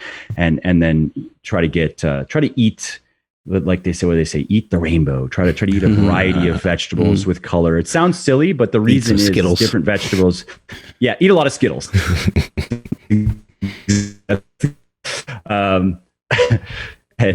And the reason for that, though, is a lot of vegetables, they'll have different types of nutrients, different amounts of nutrients. And so if you can eat a variety, then you're kind of covering all your bases. And then I should add, though, that if there's a period where you're just not doing that, you're getting a lot of calories from things that are just don't have much nutritional value, that's okay to do for a period. You're not going to notice anything necessarily if you just do that for a couple of weeks, for example. Maybe you'll start to notice. Like for me, it's around 10 days. Like I've done that before. My wife's from Germany, right? So I'd go over to Germany with her, and Germany has really good bread. And I don't drink, but I know it has really good beer, so that would be part of it. But it has very good bread and it has very good dairy, everything. And so like for the first 10 days when I'd go over there, maybe 14, my diet was retarded. It was, I would just eat meat. I would just, and hey, that word's still in the dictionary. It doesn't even say derogatory yet. It just feels good. I don't, yeah, I'm using it, the second definition. And so it was like meat and protein powder to make sure that I get in enough protein, and then just bread. Sick. Lots of bread. Like for breakfast, I would eat, I don't know, a pile of the pretzel bread, and it was until I just basically, it was like where I'm not in pain yet, but if I keep going, that's where it's going. And then I wouldn't be hungry all afternoon, basically. And then dinner would be at a restaurant, and I don't care. I'm just ordering whatever I want to eat, right? So that's a pretty shitty diet. And so after 10 days or so, that's as long as I've been able to go until my body is begging. I can feel it, like, please, can we just have like a vegetable or something? And I could keep at that point, kind of like losing your sex drive. I lost my sex drive for the food. Like I just didn't even want to do it anymore. You know, the bread was no longer appealing. And so if you're going to do that here and there, I don't see any reason why that's a problem, so long as it's a here and there and not like a regular thing. Yeah, and I totally forgot, but the ice cream also includes at least 85 grams of fat-free Greek yogurt. So again, more there's good some stuff. Extra nutrients there. And you could probably, I would guess, throw some spinach into that, and you wouldn't even know the difference. It would look a little bit different of a color, but it may not even mess with the taste at all. Yeah, I don't know. I don't want to risk it. Spinach. But it does bring the next question, because Nsima gives me like such a hard time with this, because I said, fat-free Greek yogurt. I eat quite a bit of fat-free cheese. With like I won't do it. I won't touch fat-free cheese. Dude, it's not that bad, guys. Come on. You loser. Don't talk me out of it, but what should I be worried about when it comes to this chemical that I'm consuming? Because I don't know what it's made out of. That is the question, right? Yeah. I would say that I don't think you have anything to worry about unless you're like going through 7 bags a day, and then judge him. Shame him. Let's turn up the alarmism dial here. Mercola said that that's it. You have 9 cancers, and you now have 5G. So no. I mean, I hate fat-free cheese. My mom eats it sometimes when she's like trying to make meals lower calorie. I'm like, just leave it. I don't want the taco with the shitty. It's not even worth a single calorie, dude. It tastes like nothing. Cheddar's not bad. I'm no fan, but I understand if you're trying to get your fats from other things, and I do understand that. So you're like, I'll go with the fat-free Greek yogurt. I don't know if have you tried Icelandic yogurt? Those are great. Siggy's are good, right? Oh yeah, my wife actually eats those. Yeah, that's right. Yeah. Yeah, Siggy's I yogurt gave up Greek. I broke up with Greek yogurt once I tried. Yeah, Siggy's has more protein, less carbs. It's dope. Ooh. Yeah, Siggy's is a good start, but you should try. There's a company Norr. And then there's another one, Icelandic Provisions. I think that, I mean, this is a matter of personal preference. I'm obviously joking, but it depends, I guess, on, I find that Siggy's has more bitterness to it, or sour. Sorry, it's the sour. So if you like the sour, then you'll probably prefer Siggy's. If you prefer less sour, then you might like this Norr company, or Icelandic Provisions. What's different about this yogurt? I'm just curious, guys. It just has way more protein than even Greek. Yeah. Wow. And less milk. What I found, it feels easy to digest, and it has less sour. Oh. Yeah, less sourness than the Greek. That's for me though. So I just prefer it. Very cool. I got my kids eating it too, which is cool. They like it. That's awesome. So you research stuff quite a bit. It's my understanding there's not really any great information pointing. I guess there's information pointing in both directions. It seems like much with many things, but when it comes to yogurt and when it comes to probiotics, doesn't seem like they. In some studies, it shows they have a great effect, and in other studies, it shows they do zero. So, what's your opinion? Yeah, I think it's smart to eat foods. It could be from dairy. It could be from fermented foods. I think that there's good enough evidence for. I mean, that's one of the reasons why I include them in my diet. I'm not like concerned about it, but I just know that I'm probably benefiting from it at least a little bit. It's not as important as eating enough fiber, for example, eating enough vegetables and fruit. But if there is a small beneficial effect, then why not? And it's a good source of protein, and it's tasty, and it works, right? Now, as far as probiotic supplements go, a lot of them are garbage, and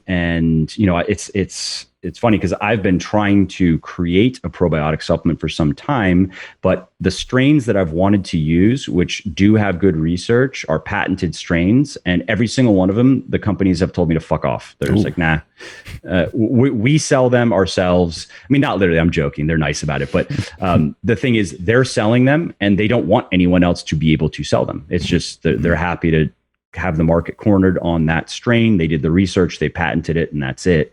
And so and it's not just me. I have to give credit to formulations I have a scientific advisory board, and consists of people who know a lot more about this stuff than I do.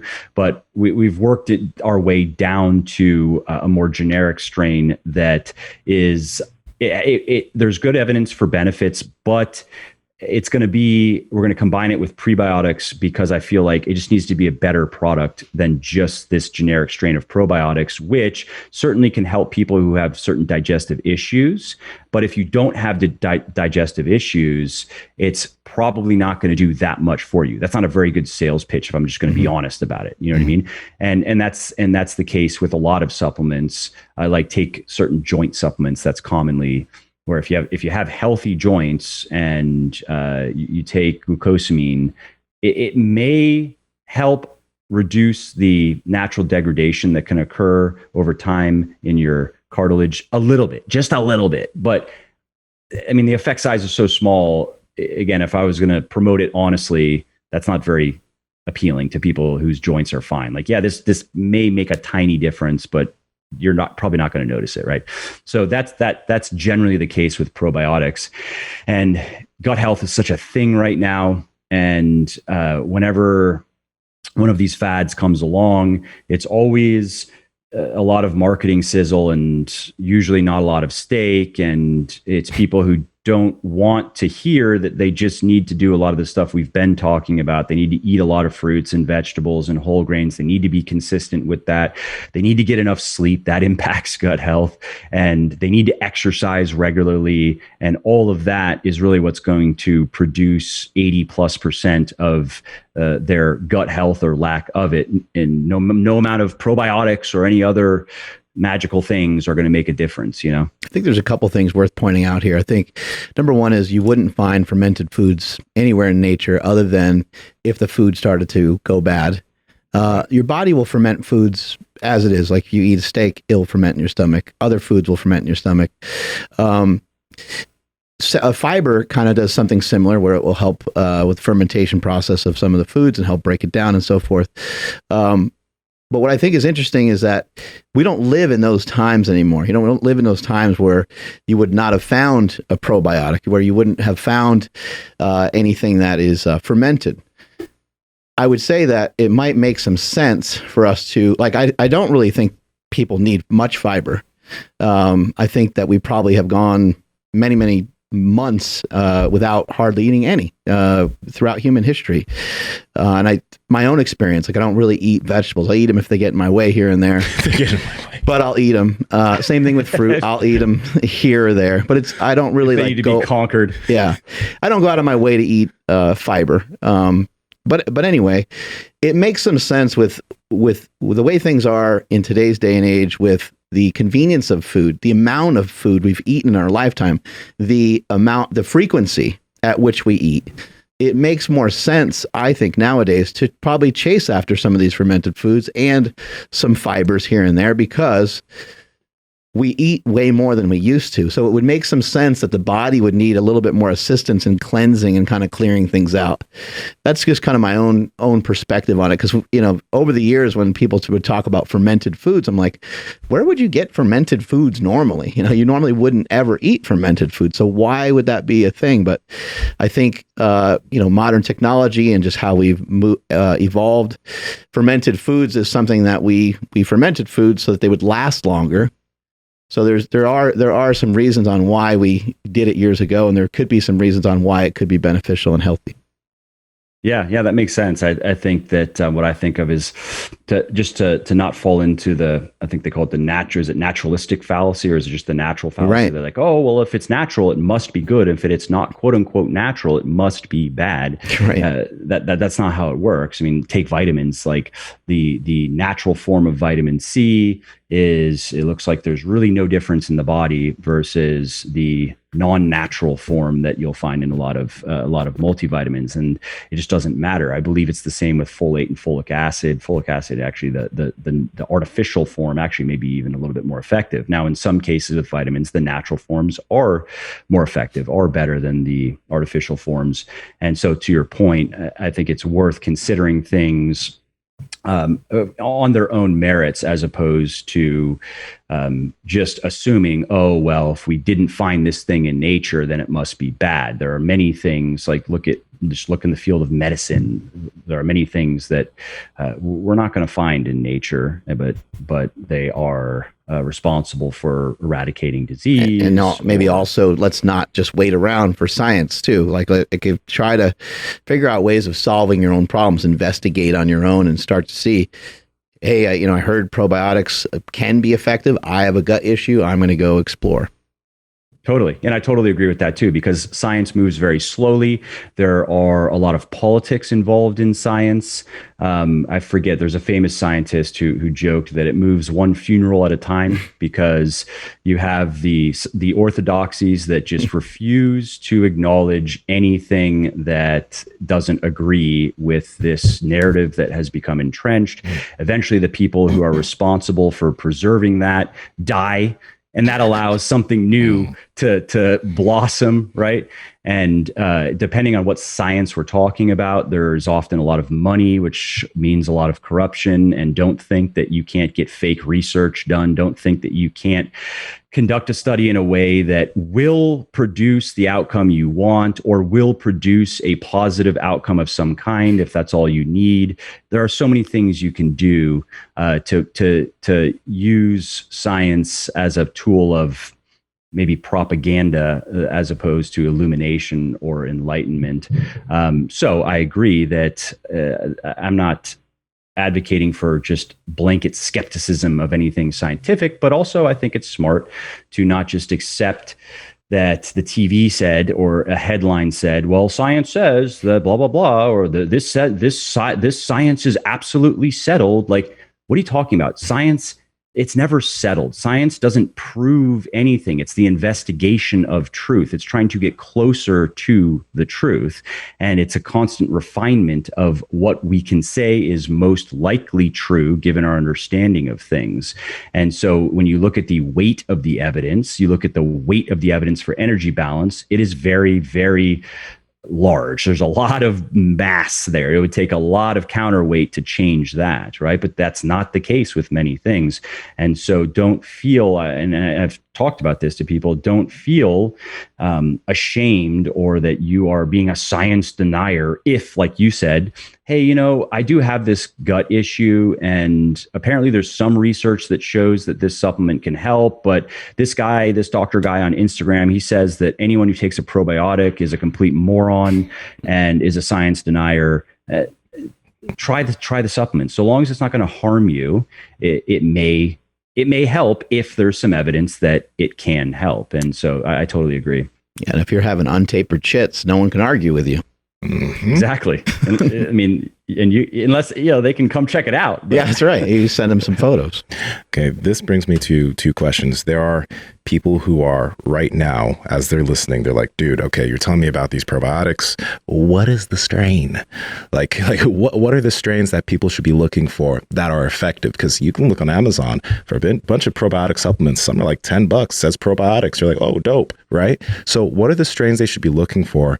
And I don't know if it's a conflict, but is there a certain company that sells this strain that maybe people can be like, okay, I want to find that one now? No, and I'll ask the second one after. Yep. Yeah, sure. So the generic, again, this is an ongoing project, and it's something that I have a good working knowledge of supplementation, but early on I recruited people to work on the formulations. Like, you guys are probably familiar with examine.com, the website. So right in the beginning, I recruited, his name's Curtis. Most people don't know about Curtis, but he is the guy who did all of the original research and writing for Examine. Like, a lot of that technical stuff still today came from Curtis. And I mean, he knows, I'd say he's at like a Pharma D level on this stuff. He knows more about biology and supplementation than I will ever know. And so Curtis has been working on my formulations from the beginning. In the beginning, he was still associated with Examine. And so he asked that we have an NDA, and he didn't want to be, not that he thought it was unethical, but just he didn't want Examine to look weird because he was making formulations for me, and there was no relationship between my company and Examine. It was just something that he was doing because he liked basically that I came to him and said, hey, I want to make real stuff and I want to spend real money to make it. And I know that's what it takes. Like, when I come to you and say, I want a multivitamin, I'm going to give you a $15 to $18 a bottle budget, not a $5 a bottle budget. And that interested him, because then he was like, oh, wow, I can actually do something with that. Right. And so, to your point of probiotics, I don't know where that stands right now. I know that there were several, like there was a Japanese yogurt, I forget the name of it, that he really liked that one. And it's a patented, and is it Yakurt, Yakurt? We've gone through like 9. That's why I can't remember it. And it was like just one bad news out. And then I finally I kind of said, okay, I thought this product's never going to happen, basically, because every single thing that Curtis liked and then the rest of the advisor board liked, can't get it. However, I know that Curtis and several of the other people who advise, and I also stand by Now Foods. They're just a good company, and so if Now Foods, I'm sure they have a basic probiotic, and it's going to be your two just kind of common it's the it's the L and the B. It's the L and the B strains, right? Yeah, exactly. And it's not going to be very expensive. And again, if you're having digestive issues, particularly if you have like irritable bowel syndrome type issues, right? And then that may help. And that's where I would say to start, is just with that company. Another good company, just to throw it out there, is Jarrow. I've always stood by Jarrow because they're inexpensive and their products have been verified in a lot of third party, like just independent tests, similar to Optimum Nutrition. Their protein has always been reliable, and it's not in their interest. It would be really stupid for them to start amino spiking. I mean, they're at the top. Why would you ever do that, right? But over the years, there have been people who work at labs, and they'll just, for fun, just grab a bunch of products and test them and see and release the results. And so Now and Jarrow, and it would just be your basic probiotic product, nothing special. And then I do know Curtis really did want that Japanese yogurt. Now, that you mentioned multivitamins, that was going to be the second question, because you kind of have two realms of thought when people think about multivitamins. They're the people like, well, there's so many things in there that you can't absorb it, so it's not really that useful, but I take it anyway. There are people that are like, this is a daily thing that you should be taking, absolutely. So, in your opinion, a multivitamin, is it just something that you want to be taking, but you're not really sure how effective it is? Or are we pretty certain that it's very effective? Yeah, that's a good question. So your basic multivitamin is going to be just vitamins and minerals. It's probably not going to have much else in the way of like special stuff that's going to do anything. So if we assume that that's the case, this is just kind of like your basic multi. If it's a one a day, I have a hard time like thinking that's going to do very much. I mean, especially if it's like a compressed tablet, you may actually just be pooping it out or half of it with a 1 a day, it's hard to provide even enough of the basic stuff. If it's a 2 or 3 or more a day, then at least that's a green flag. At least now there's more stuff in it. And as far as whether you should take it or not, if you're doing a lot of the things we've been talking about, if you're eating a lot of nutritious foods, I don't think it's right to say it's needed. Oh, you have to do it. However, there are some, even just vitamins and minerals, that can be hard to get enough of through diet alone. Take vitamin D. I mean, if you eat a lot of fortified foods, maybe, and if you go out in the sun a lot, maybe, take vitamin K. If you eat a lot of seaweed, maybe, and take something like zinc. If somebody doesn't, especially if they're, or in iron in women, right? Especially if they don't eat a lot of meat. And so if we're looking at filling specific nutritional gaps or little holes, I think that's where a multivitamin can be useful. I like to liken it to an insurance policy of sorts, basically. And it's not, again, this is the 20%. This is the remaining 20%. It's not the 20% that gives you the 80%. That's the eating well. And adding a multi on top of it is really just trying to make sure that you're getting enough of some of the things I just mentioned. Vitamin B12 is another example. In that case, getting a fairly large amount of it, there's research that can have additional benefits, and you're not going to be able to do that through food. There are a couple minerals. I believe chromium is one that you can benefit from more of, but that's going to be hard to do through diet. And so now, though, we're getting into more the realm of just optimization. It doesn't make a big difference, but people who are into this stuff, who care, then they can add it to their regimen. Now, if a multivitamin contains more stuff than just vitamins and minerals, that's where it gets more interesting to me. And that's what, I mean, I don't want to keep plugging my stuff, but that's what I've done with mine, because to create a good basic vitamin and mineral product is really cheap. I mean, you don't need to spend that much money, like $5 a bottle, really. Funny, one of the manufacturers, they accidentally sent me an email that was supposed to be for a competitor, ironically, and it had they were talking about a multivitamin, and they explicitly stated, the competitor, we will only spend $5 a bottle on this. So you just tell us what's going to go in it, basically. It's like, yep, that's the supplement business for you. Who cares what's in it? Just hit the price, and we'll lie in our marketing, and we'll buy Lambos. Cool.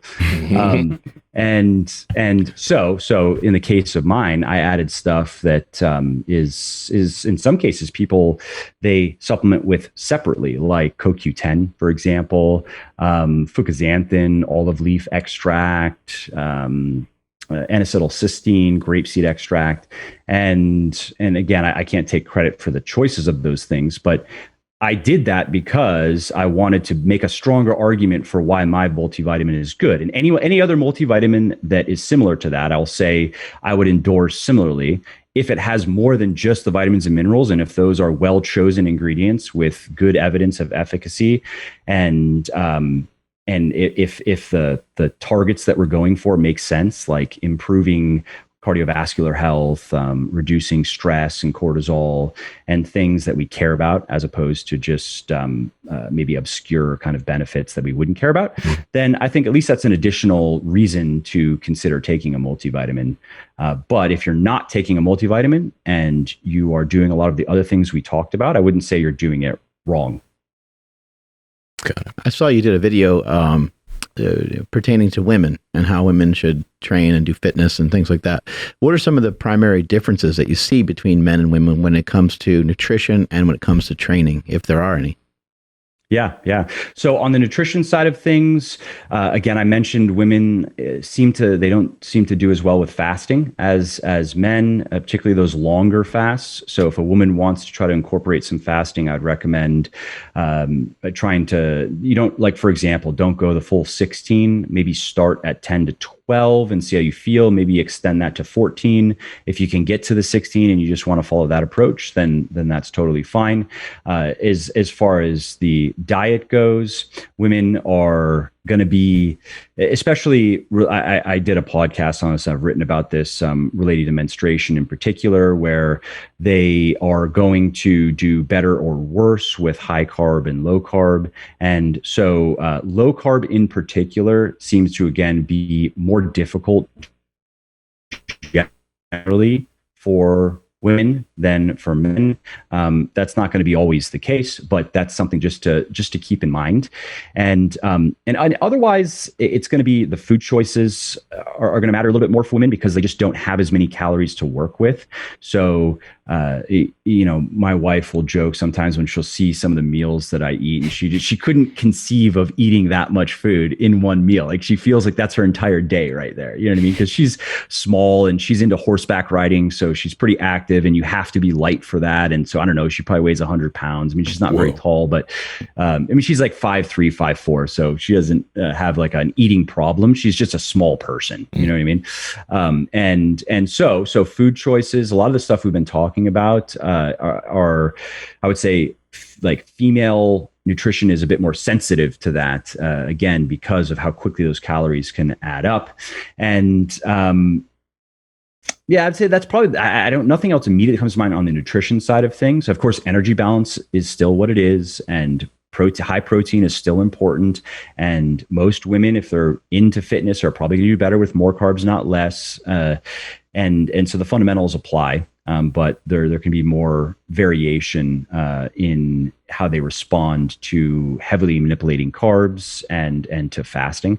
And then if we move over to the training side of things, I advocate for a lot of the same basics as I do for men, assuming that. So again, I'm mostly used to working with women who they just want to look really fit. They want to look feminine but fit. So they want to look kind of like an athlete. So they want to be pretty lean, but they don't want to be shredded. They don't want vascularity all over their body like guys do. And so maybe as like to put some numbers to it, average woman, add 15 to 20 pounds of muscle to her frame in the right places, bring her body fat level down to 20 to 22%. That's mostly the look that the women I speak with want, right? And to get there, I advocate for a lot of heavy weightlifting. Now, a difference though is if I'm taking a woman who's just starting, I might not have her start on the bench press. I might have her start with dumbbells instead, because many women I've heard from over the years, I made that mistake in the beginning where like, hey, if start on the bench press, it's a good exercise. But I heard from many women who then initially struggled with the bar to get even sets of like 6. And I recommend that women start in a little bit of a higher rep range. So guys, if you're going to get into this thing, I don't see any reason why you can't jump into the big exercises, do your sets of 4s, 5s, or 6s. Not that you have to only do that, but like do some strength training. And yeah, you might only squat like 135 to begin with. That's fine. Just do that and get stronger and add weight to the bar every week and have fun. And so in women though, what I've found is that again, because they start off with a lot less muscle and strength than men. It's a myth that women can't gain muscle effectively. Ironically, if you look at rate of muscle gain by percentage of body weight, women can gain muscle about as effectively as men. Like there's a myth that, because they have very little testosterone, they just can't gain muscle. Like, no, that's not true. They certainly can gain muscle. They can gain muscle again at a similar rate as men. And what they don't have in the testosterone is made up for example, with a lot of estrogen. People don't know that contributes to the muscle building process. And so the big difference between men and women is, again, men are starting off with a lot more muscle and strength than women are. So I like to see women, again, start off with, most women, I'm saying, build your strength on your pressing with dumbbells first until you can transition over to the bench press. Start with sets of 8 to 10 so you can get familiar with this. And so it's again, I've heard from many women who tried to start with like sets of 5, and they felt very awkward and it was intimidating because they had never done any strength training before, and they felt like they were going to fall down in their squats, or they couldn't control the dumbbells. So let's lighten the load a little bit, and let's still work hard in those sets. And then once you've built that foundation of muscle or strength, for most women, it's probably 6 months or so, 6 to 8 months, like let's just ride the newbie gains in the beginning. And then we can incorporate some heavier stuff in the training. And many women, they think that, if they do that, they're going to get bulky. And just to quickly comment on that, the bulky look is a combination of more muscle than average, but also too much body fat. That's it.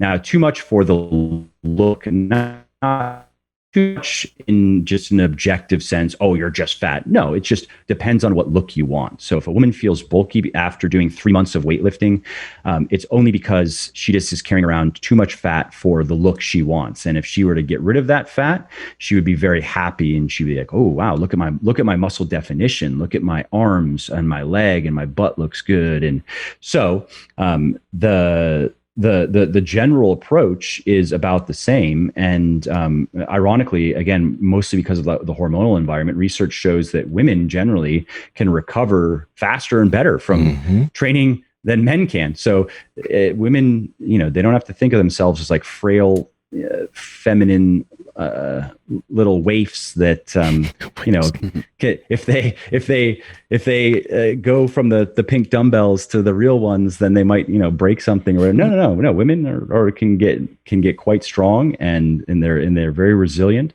And so yeah, I'd say those are just a few comments. Generally, I don't recommend like huge deviations one way or another for men and women. Maybe volume. Actually, I should probably mention that volume for major muscle groups. Your average guy is gonna, let's just say, it's going to take him a lot more work to get the upper body he wants than the lower body. For most guys, it just will. For most guys, they have a lot of attention on the beach muscles. They want to have a chest that looks like this. They want to have arms that look like this. And these are small muscles. I mean, take the biceps. Like, they're not naturally a large muscle, and we want them to be disproportionately large, like ridiculously large in the scheme of things, right? It takes a lot of work to do that. Even the back, I mean, back's a big muscle group, but it takes a lot of work to build a big back. Whereas legs, it's not that it doesn't take a lot of work, but in my experience working with a lot of guys, I would say within their first 2 years probably of proper lifting, they're pretty happy with their lower body. Like, they have pretty big legs, and they clearly don't skip legs day. But they're not happy with their chest yet. They're not happy with their shoulders. As a natural weightlifter, your shoulders are never big enough. They never look good enough. That's just reality, period.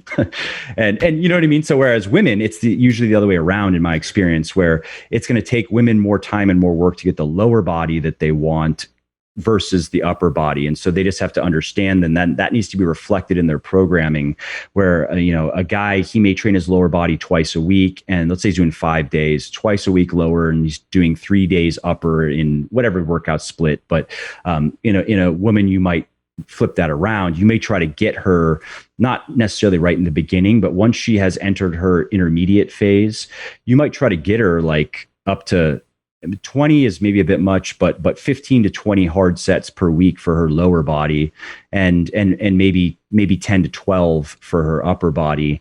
And with men, it might be the other way around. Earlier, we were talking about some of the like reactions men have hormonally from going too low fat. Is it just as bad for females? And for that, like that fitness look that you were mentioning, that your clients are striving for both men and women, like where would you recommend that like the fats should be, like as far as like the lowest that you would never want anybody to go below? Yeah, good question. It's not exactly the same in women in terms of what happens, but a low fat diet is not conducive to a good, healthy hormone profile in men and women. So in men, it's going to hit testosterone a lot. For example, you're going to see it's not exactly the same in women, but you certainly want to make sure you get enough fat. The general rule, what you could see in the literature as far as how much, is something around 30% of your calories from fat is fine. Now that would not be considered a low fat diet, like by I guess scientific standards. I know in some, like a keto person would consider that alarmingly low. But I would say the literature would support that about, and for most people, let's just say that's probably around 0.2 to 0.3 or 0.35 grams per pound of body weight per day. Now, if you want to eat more than that because you like to eat more than that, sure, do that. And let's say if you're a guy, will your testosterone go up if you double that, for example? Yes, it will. But the caveat is the effect size is going to be very small, meaning that you're not going to probably notice any difference. You maybe will notice a little bit more sex drive, but you're not going to gain more muscle because of it, for example. It's just not going to make a big enough difference. Same thing goes for any natural supplement that can affect testosterone and there aren't many, but like take D-aspartic acid, for example, which research shows if you take this stuff, it may increase your testosterone a bit for like 2 or 3 weeks. And you may actually notice it if it has enough of an effect, but then it just peters out and it's nothing. So it's not worth taking. I don't recommend it. Or take DHEA, which can help in middle-aged men in particular. It can raise testosterone if it's low, but it's only if it's low, and it's more relevant to middle-aged people. And so I would say if the only reason you're doubling your fat intake from, I mean, maybe doubling is a bit excessive. Let's say you're taking it from like 30% or 25% of daily calories, which is fine, to 40 or 45%. And you're thinking, oh, I'm doing that because it's anabolic and it's going to jack my testosterone up and I'm going to gain muscle faster. I wish it were true. I mean, if there were good evidence for it, I don't know if I would do it myself because I like carbs too much, but at least I could say, hey, this is pretty cool. This is one of the few things you can do naturally outside of like lifting heavy weights to actually make a difference. And so then to your question of the bare minimum, I would not recommend going below probably 15% ever. I mean, it's basically impossible to do anyway when you really start looking at the numbers. I mean, you had mentioned the 40 to 50, or I think was the number, or 30 to 40 grams of fat per day. When you actually look at like what it takes to do that, that's not easy. You're not enjoying your diet. That's where you're especially if you're trying to eat carbs. So you're like, okay, so I'm eating like a loaf of bread, I guess, and some pasta with gross low fat sauce that just tastes terrible. I did a quick aside. One of the guys who works with me, he's in his mid 20s, but he was in his early 20s. So he's invincible, obviously, like on natural steroids, essentially, when he's 22 and at the time, and he wanted to do, Greg Nuckols had put out like his most grueling bulking program ever. Basically, I mean, this was a 2-a-day program. It was 20 to 25 hard sets per major muscle group per week for like everything. And that's including some indirect volume to like get to your biceps and stuff. But I mean, a true like 20 to 25, maybe even a little bit more for your legs, for example. That's fucking hard. Mm-hmm. And so it was that. So again, 2 a days. My buddy was in the gym 3 hours a day, and he was eating, and I saw his meal plan. I saw him do it every day. He was actually eating like 5,000 calories a day, keeping his fat at like 70 to 80 grams. Oh, and what? 1,000 grams of carbs a day. I mean, he was eating a loaf of bread at lunch, an entire loaf. He would put it in the toaster oven. That's commitment. That's commitment, dude. And no butter. Motherfucker would just eat bread, a loaf of bread with water, like just drinking, like, and a pile of pasta with, again, the low fat, terrible sauce. It doesn't taste like anything. Probably grew. Yeah. Oh, he grew a little bit. I mean, for sure. I mean, he's obviously, I mean, he's natural, so you can't expect, oh my God, results. But he did over that course. I mean, that's the life. That had to be bizarre. That's reality, though, man. Probably felt like his body's going to explode in some way. That much yeah, carbs. I mean, he was disgusted by like the 5th or 6th week, and all of his joints were hurting, and he threw in the towel. He had committed to 8 weeks, and he made it 6 or 7, but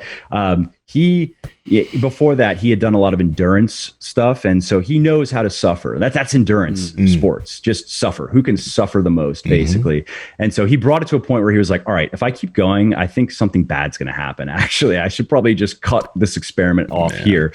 And anyway, so coming back to the fat intake, I would say that if you want to go up from 25-30% because the foods you like to eat, just that's how it kind of plays out for you, and then you're going to enjoy your diet more, I think that's a good reason to do it. And I should also note that I still do think that, and this is just based on my understanding of the current scientific literature and other experts, and the consensus on saturated fat is don't go wild on the saturated fat.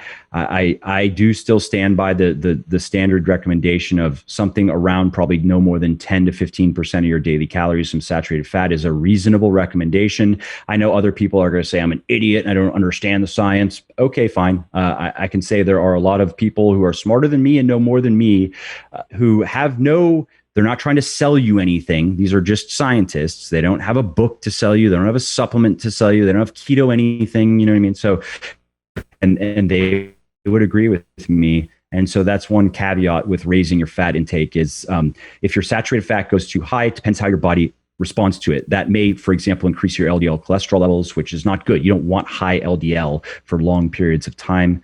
And so one final thing on that 15% number, again, I had mentioned it earlier. I would say if you're at the end of a cut and you really do well with carbs when you're cutting, that's me. Like my body responds well to carbs and it does not like not having carbs. And so I would be inclined if I was at the end of a cut and I'm like, all right, I need to cut another 100 calories out of this for this final 4 weeks. And I'm going to take my fat down to 15% of daily calories, whereas maybe it was cruising at 20 or 25 for just the cut. That's fine. Now, if I were to try to stay there for a long time, that's when it becomes unhealthy. I mean, it would be hard to do because again, you start to run into these issues like your dick doesn't work and you notice that and you don't like that. And now that becomes a priority of fixing the dick. And, but you know, some people I've heard from people who have made that mistake though, of like, they got really lean, which is already not good for your dick and other things. So like got really lean and then just stayed there, which is not like get to 6% body fat as a guy and just stay there and try to stay there for as natural, right? For like 8 months. Gotta get out of that. Bad idea. And then also stayed on that low fat diet.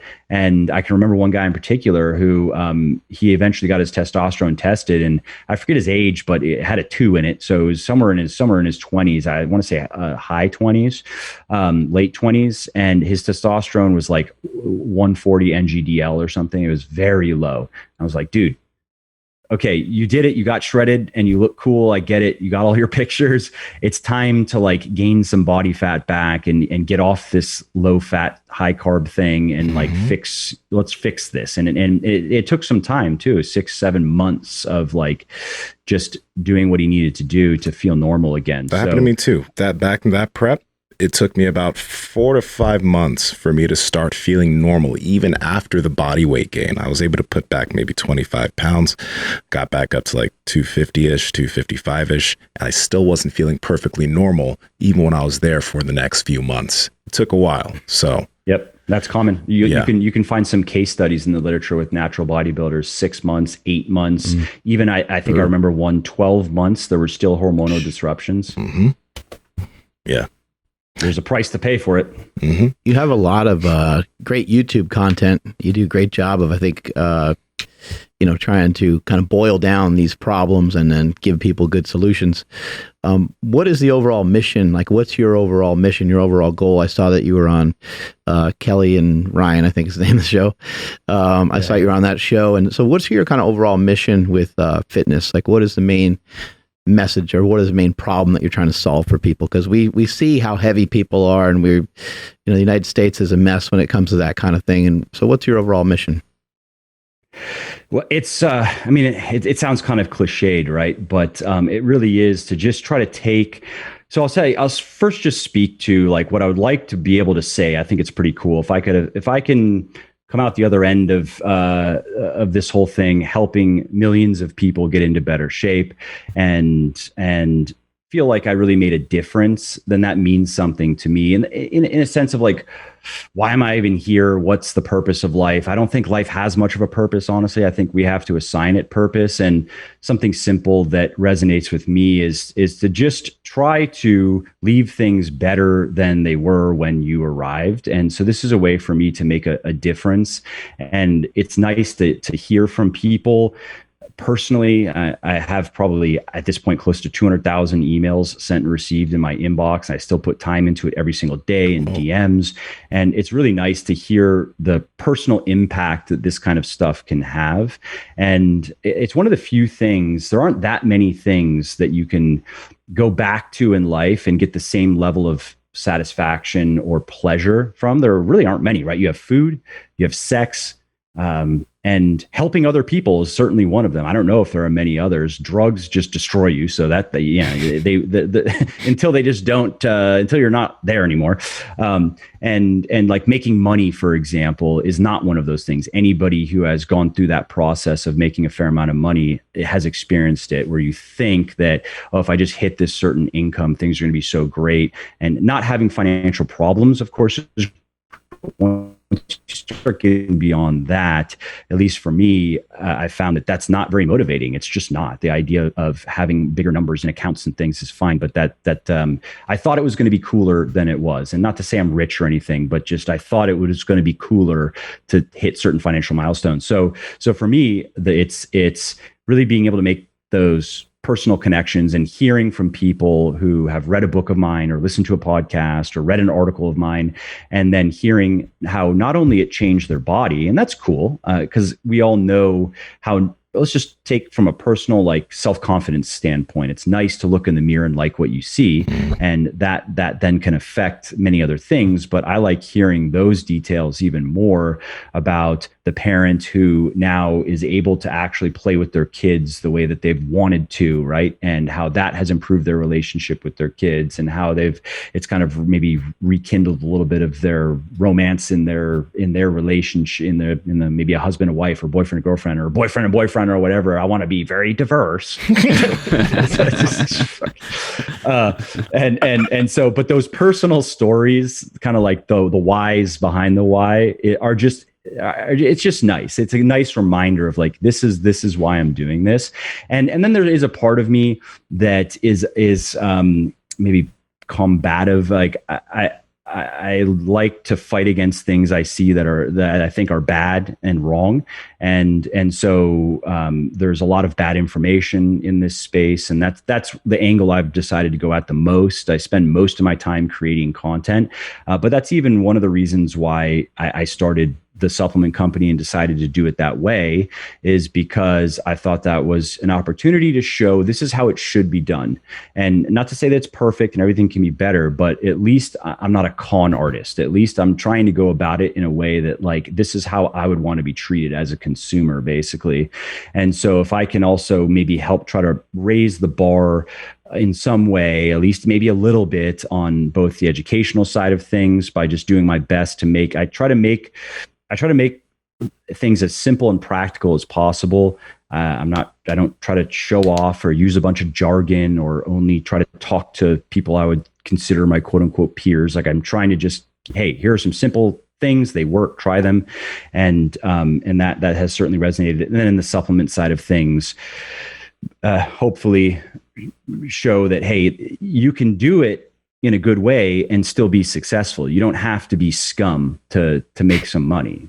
You know what I mean? Mm-hmm. So, Mike, I don't want to end this podcast without us talking about this, because I think we've talked about Dick a lot on other podcasts too, but I want to know every podcast, yeah, but quite a bit on this one. What are some supplements outside of, you always hear these podcast ads of people saying, oh, take Blue Chew and, this stuff, blah, blah, blah, and increase performance there. But what are some actual supplements that people can take? Obviously, if you lose some weight, get healthy, get sleep, your sexual performance will be better, right? When you get healthier. But are there actual supplements that don't have horrible side effects that can help people out when it comes to the bedroom? Yohimbe kind of does. Really? Yeah. I was going to say, yeah. Gives you a little extra blood flow, a little extra sensation down there. I need to go back. That's true. Like, wow, you're really burning some fat, huh? Well, that's why. Hey, if you do it fasted too. Yeah. I was going to say, that's why your head was hurting. All the blood went straight to your dick.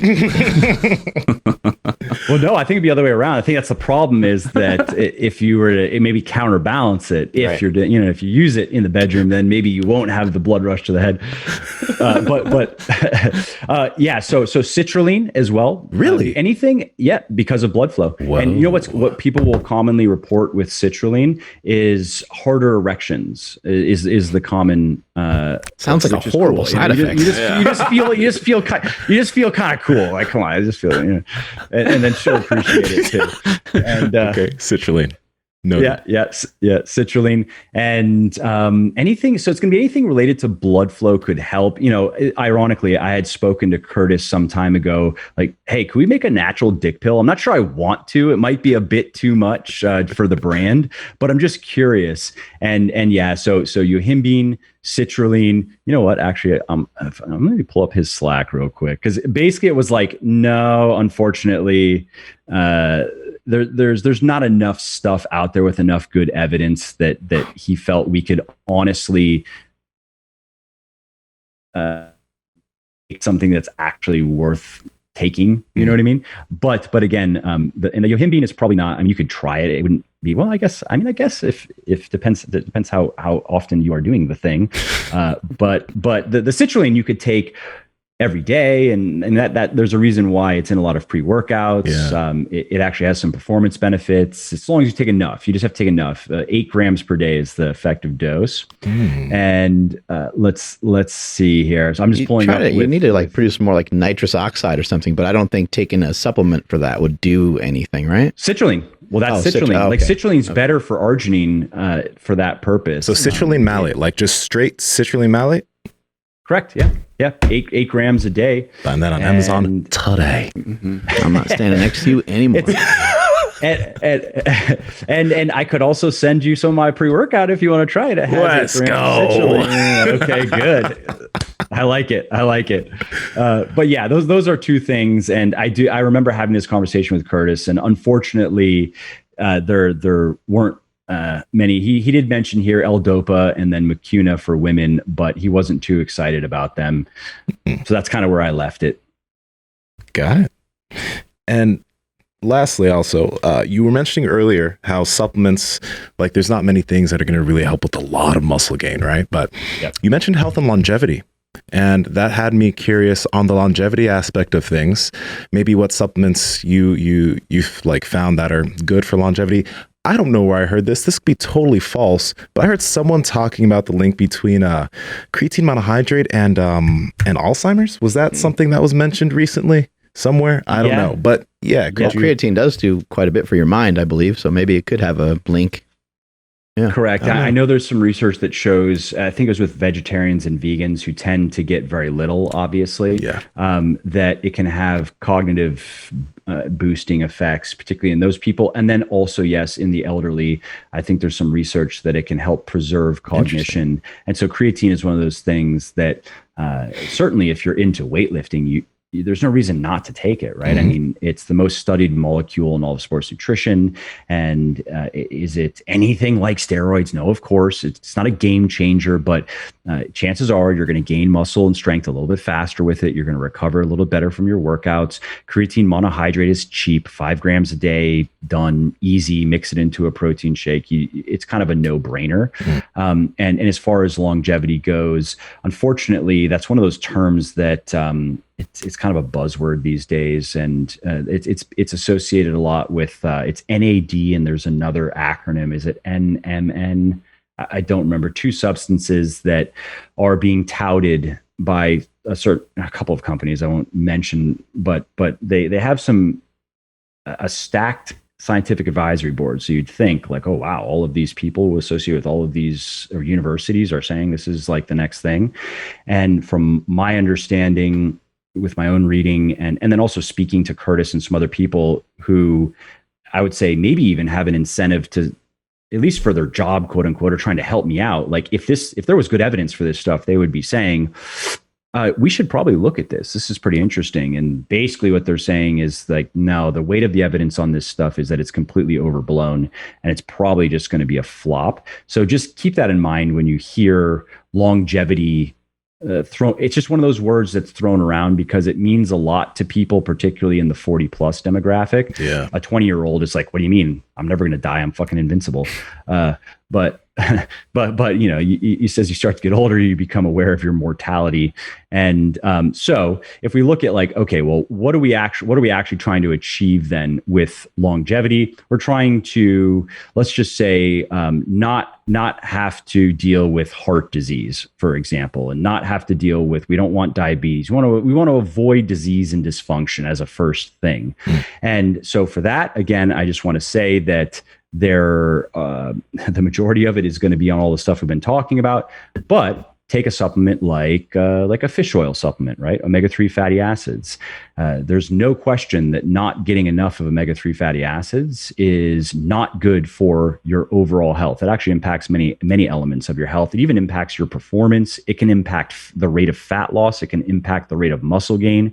And so do you have to supplement? No. You could eat several servings of fatty fish per week, but many people don't want to do that because they just don't like fish or whatever, and that's fine. And a fish oil supplement or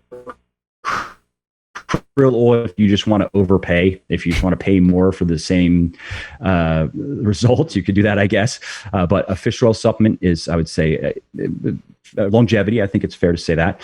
Also, one interesting thing, if you're into lifting weights, like most of the people listening probably are, if you take higher doses, so let's say in the range of 4 to 6 grams of EPA and DHA per day, whereas you probably only need, I mean, bare minimum would probably be about 600 to 800 milligrams, I would think, for like basic health. A couple of grams could be like a really good dose for health. But if you get up to the 4 to 6, there's some research showing that it can help reduce inflammation in the joints, which is always nice if you're training hard, because, you know, joints are like, you know, tolls along the highway that if you can't pass through the toll, you can't keep going, unfortunately. So So that's an example of something. Spirulina is a very cool supplement. It's like Curtis. He's a quirky dude, as you can imagine. He loves spirulina. He would do an entire podcast on spirulina and how this molecule works, and it improves cholesterol profile, and it can improve muscle endurance and increase strength. There's new evidence that can even improve performance, and it can help the body eliminate some heavy metals. It can lower blood pressure. It just has a lot of effects for the dose. Clinically effective dose, I believe, is about 5 grams per day. Is what you can take more, and if I think you can get up, there have been extra benefits seen up to maybe 10 or 15 grams a day, but 5 is perfectly fine. You're going to get benefits from that. And so I'm thinking of a couple. So like I have a greens product that has spirulina. It also has reishi mushroom. So this is something that the mushrooms are also, there's a lot of hype, and a lot of it I think is overblown. But I believe it might actually be pronounced reishi. I think I mispronounced that, but it's REISHI. And research shows that can help protect liver health. It can help protect DNA from oxidative damage, and of course that's a major factor in aging. So if you can do something, even if it has a minor effect, what we're going for with a lot of this is additive. We're trying to add little things that gives us 3%, that gives us 4%, that gives us maybe even 5%, and the cumulative effect is significant. But reishi can improve brain health. It can help you sleep better. I believe it's research. I think it's that it can reduce the time to fall asleep, and it can help the immune system. And there are quite a few benefits of reishi mushroom. And I mean, I could go on and just kind of ramble, but those are a few examples. CoQ10 is in my multivitamin, and that's something that a lot of people supplement with separately because it's a very effective antioxidant. And yeah, I mean, I could keep going, but there are a lot of interesting things that, and this is one of the elements of supplementation that has actually appealed to me the most. It are these extra things that you're never going to eat. It doesn't matter how well you eat. You're not going to be chewing on reishi mushrooms, but you can supplement with them. And so we have quite a few products that are again more along these lines, because I think that actually makes for a better argument for why you should include supplements in your regimen. Let's look for things that you can't just get from eating a little bit better. Like talk about a green supplement. Your average green supplement's garbage.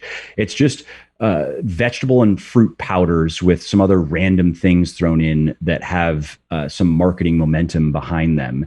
And it's really actually disingenuous to tell people that, oh, forget about eating fruits and vegetables. Just take this silly powder. And this has 75 servings of vegetables per scoop. This is enough vegetables for like a month in one scoop kind of thing. No, I completely disagree. You cannot replace basic nutrition with just supplementation. There are a lot of other things in foods that are lost in the process of turning it into a powder. I mean, we could talk about fiber, but there are other things as well. So, long kind of tangential rambling answer to that, but I did my best. Gotcha. That's awesome. And how many grams of spirulina did you say? 5 per day is a clinically effective dose. Yeah. Yeah, that stuff's hard to choke down. I don't think you mentioned the name of your supplement brand. Yeah, I haven't. Oh, Legion, Legion. Yeah, legionathletics.com is the. What's the website?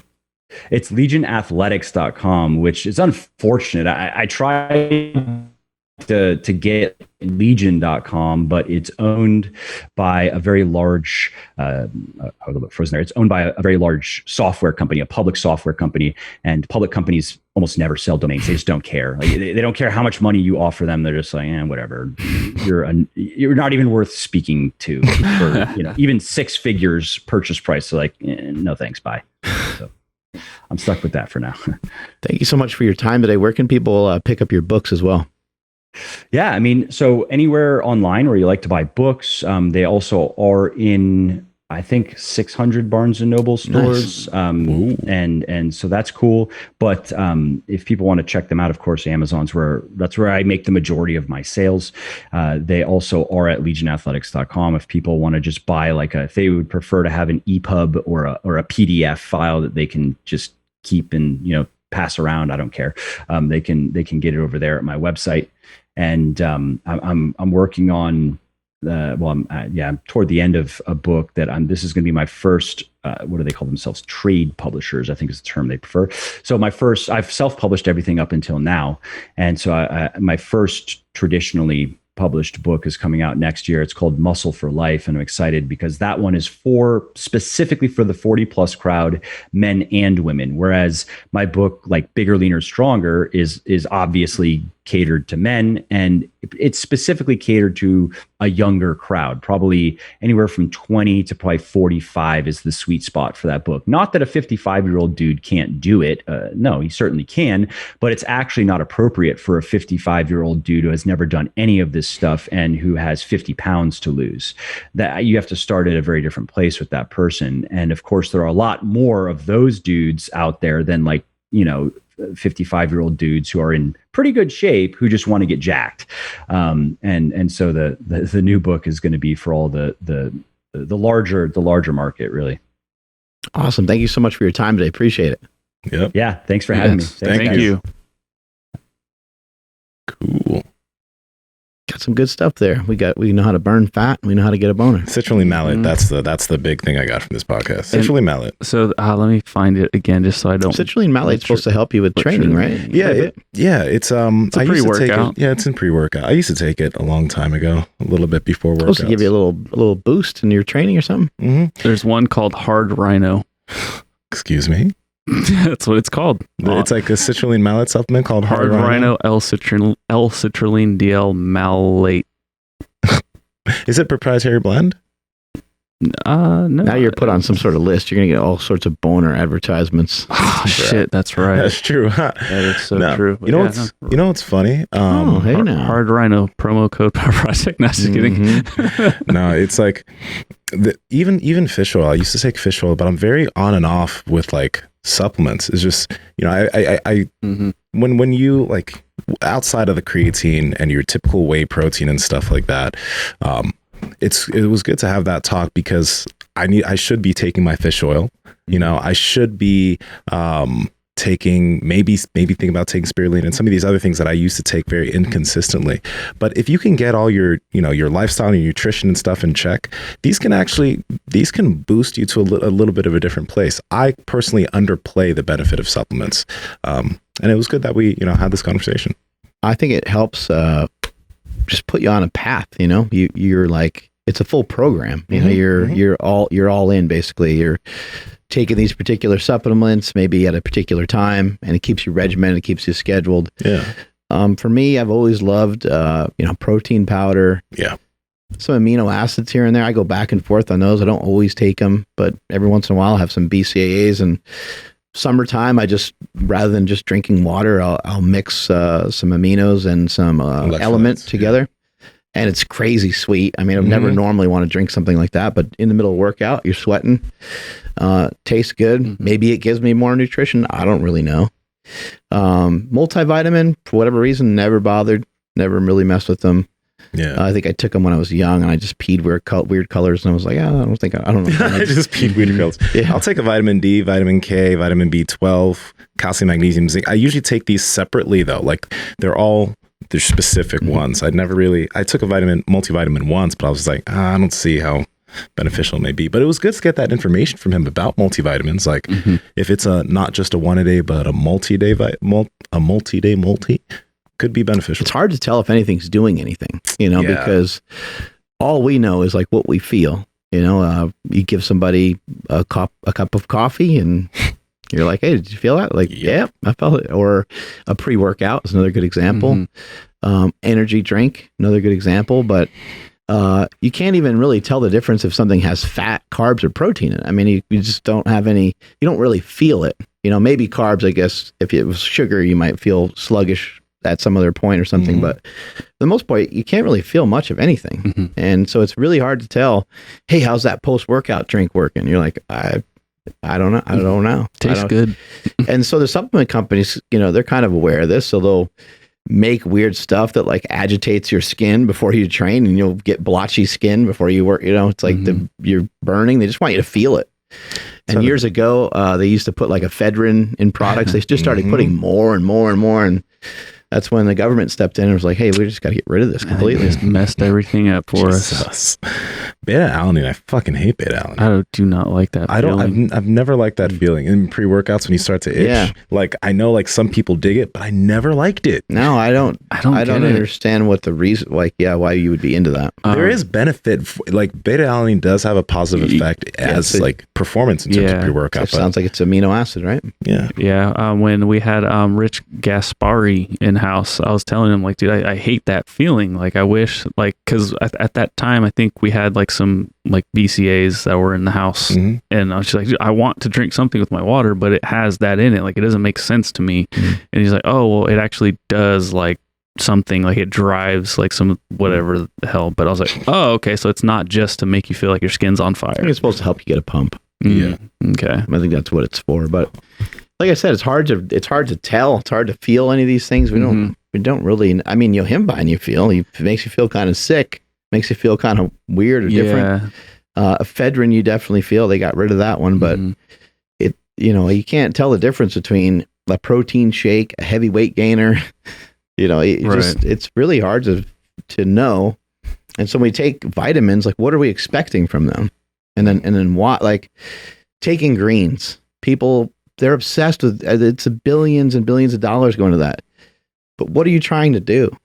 I don't think people even think of it. They're just like, I don't really eat vegetables that much, so I'll buy this strawberry greens product, which isn't probably all that harmful. But I like what you were saying about how you take these things on and off. I think that's actually smart, even though you're not intentionally doing that. How long you take this greens product for? Forever? It's probably not great for you to dump that much stuff into your stomach all the time. That's from so many different vegetables and things like that. And I don't know. I don't always like to go back to think about the way that we used to eat, but I think it's important to have that somewhere in our logic and say, I don't think I randomly came across that much calcium. I don't think I randomly came across.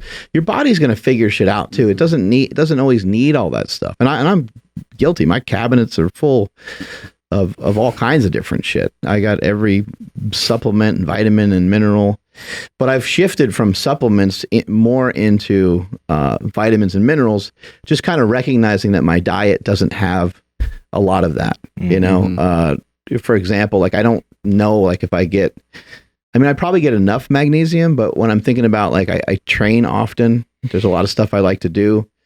I eat a good amount of meat and there's probably some magnesium in meat, but you hear all the time that athletes are deficient in magnesium. So I'm like, I might as well cover my bases and maybe I don't know what the fuck I'm doing. But again, like I don't feel any difference from that. And then magnesium and zinc, they're supposed to help you with sleep. I don't, it's a weird, the supplement industry is a strange one. That's why, but that's why, I'm so like, I have supplements in my cabinet that I've had literally for like 2 or 3 years. And I'll see it on, oh, I should fucking take that. Like I haven't finished the 30 servings that you're supposed to take in a month, right? But that's why like I kill elements so much. Like I like it because I sweating so much doing jujitsu. I know the way I feel when I don't take it. Right. I know like how tight my muscles get and how great point. The fatigue I feel, and I can tell how good I feel when I do take those electrolytes before working out or before rolling. So I can legitimately understand that different feeling. And that's why I'm so consistent with it, because I know this actually makes a difference. And I think that more stuff outside of the regular supplement industry probably has more impact than some of the stuff that we've seen in the supplement industry, like the muscle building, those kind of things. I don't think they do much, but the things from the outside seem like they do. I mean, Element is just a bunch of elements, a bunch of minerals, and we know that we need that. I mean, Gatorade has been around forever, but Gatorade has sugar in it and it doesn't have nearly the amounts that you need in terms of potassium and magnesium and sodium and all that stuff. And then I think even things like when he was mentioning mushrooms, I think there's some promising effects of some of the things that are in mushrooms and even stuff that's in other plants like kratom. But kratom, I don't really view kratom as like a fitness product. It's not really, although people in the fitness industry consume it, it's more of like an outside thing. It's not glutamine. It's not creatine. It's not in that same field. You're not going to see ads for it that say it improves your strength by 400% and weird shit like that, right? Yeah. Oh gosh. Did you guys? Okay, I love Shaq. Shaq's dope. But did you see that supplement thing that he saw it? Yeah. It was. Do you know what I'm talking about?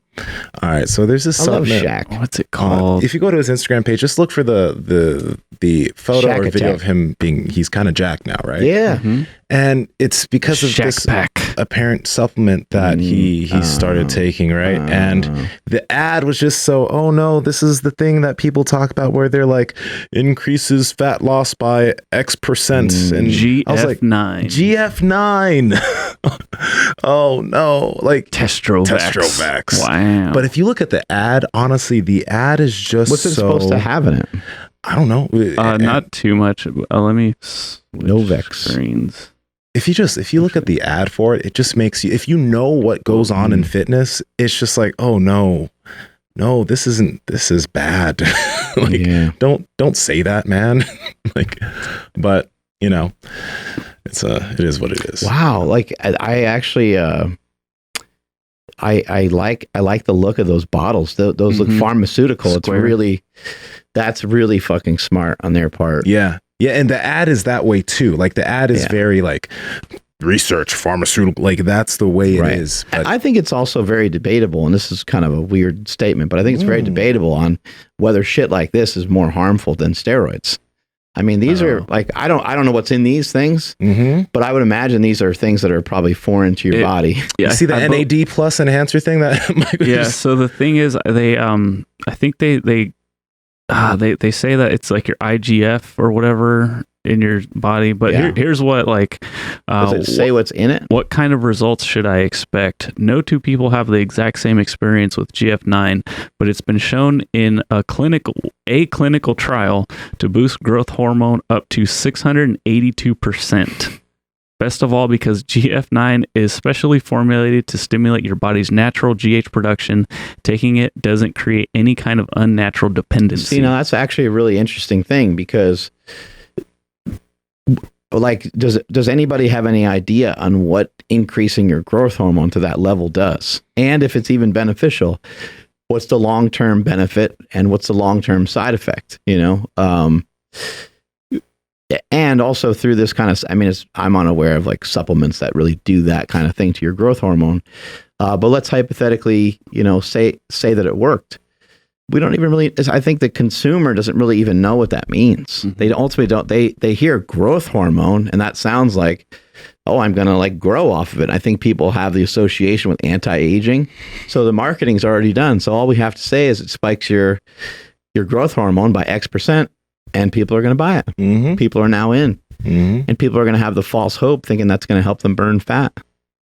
Yeah. But you can inject yourself with growth hormone. You could take legitimate human growth hormone all day long. And if you're not on a diet, it's literally not going to do, I can't even really think of anything that it would do for you other than make your like hands fall asleep. Because it can make your hands fall asleep. Yeah, it causes some sort of intracellular like water retention or something weird. And it can give you like almost like a form of like carpal tunnel syndrome if you take a lot of growth hormone. I've heard of like this could be totally mythical, but I remember hearing this years ago, like of an NFL he looks player. Great, by the way. He does look amazing. Awesome. I still love Shaq. It's just I heard of like an NFL player or whatever was maybe taking growth hormone and like everything gets bigger, including like your organs and stuff. Is that correct or is that wrong? I don't believe so. I don't believe that's. Okay. I mean, it could be, but I would imagine that it's to like a fairly minor level, I would imagine. Now, I think if you are producing growth hormone at a high level naturally, I think that's way different as you're growing. Yeah. Like you saw Andrei Milanichev, how thick his hands are. His hands look like a fucking tennis racket or something, right? Yeah. He's a big boy. He probably had a good surge of growth hormone when he was like young, and it probably led to that. But yeah, I don't think when you just go injecting your body with stuff, it doesn't have the same reaction, you know? Yeah. So let's see. What's in it? Does it contain GH/an actual hormone? Answer: no. Please be assured that GF9 does not contain any, in all caps, hormones. Instead, the GF9 formula contains a blend of amino acids specifically linked together that have been clinically shown to increase a body's production of GH naturally. God, these people are fucking geniuses. Yeah. Growth hormone doesn't have hormones in it either. It's amino acids. Fucking It's hell. 191 amino acids fucking bonded together. Wow.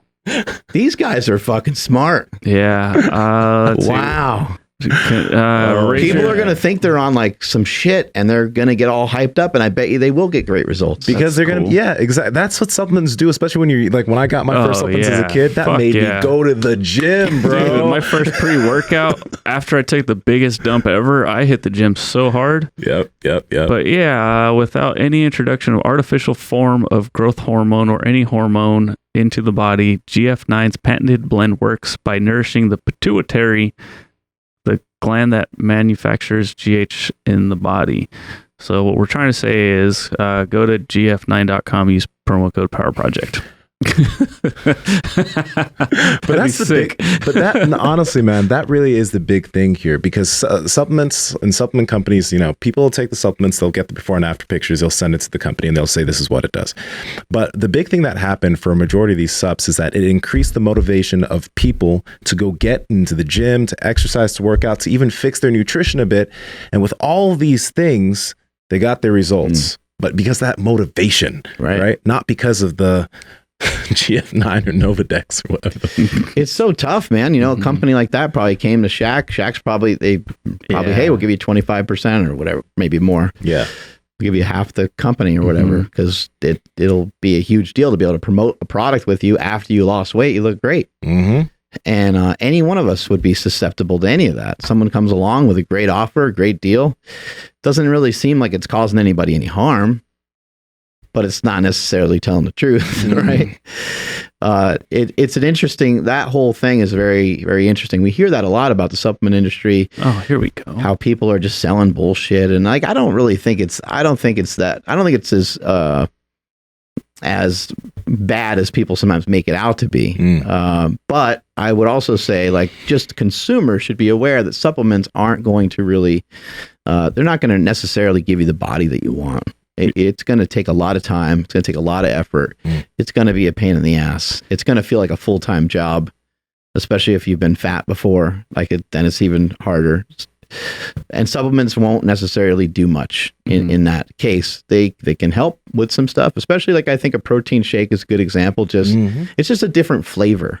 You know, you just get to have something that tastes sweet under normal protein. Yeah, it's an easy way to get more protein. Or with like BCAAs, just easier way to stay hydrated with like more water or whatever. Absolutely. Yeah, or using element for sure. Maybe it makes things just a little easier. That's about all it's going to do for you. But it's still going to be fucking hard. Yeah, proprietary blend, and then just some some like BCAAs, and then something called schizonepita.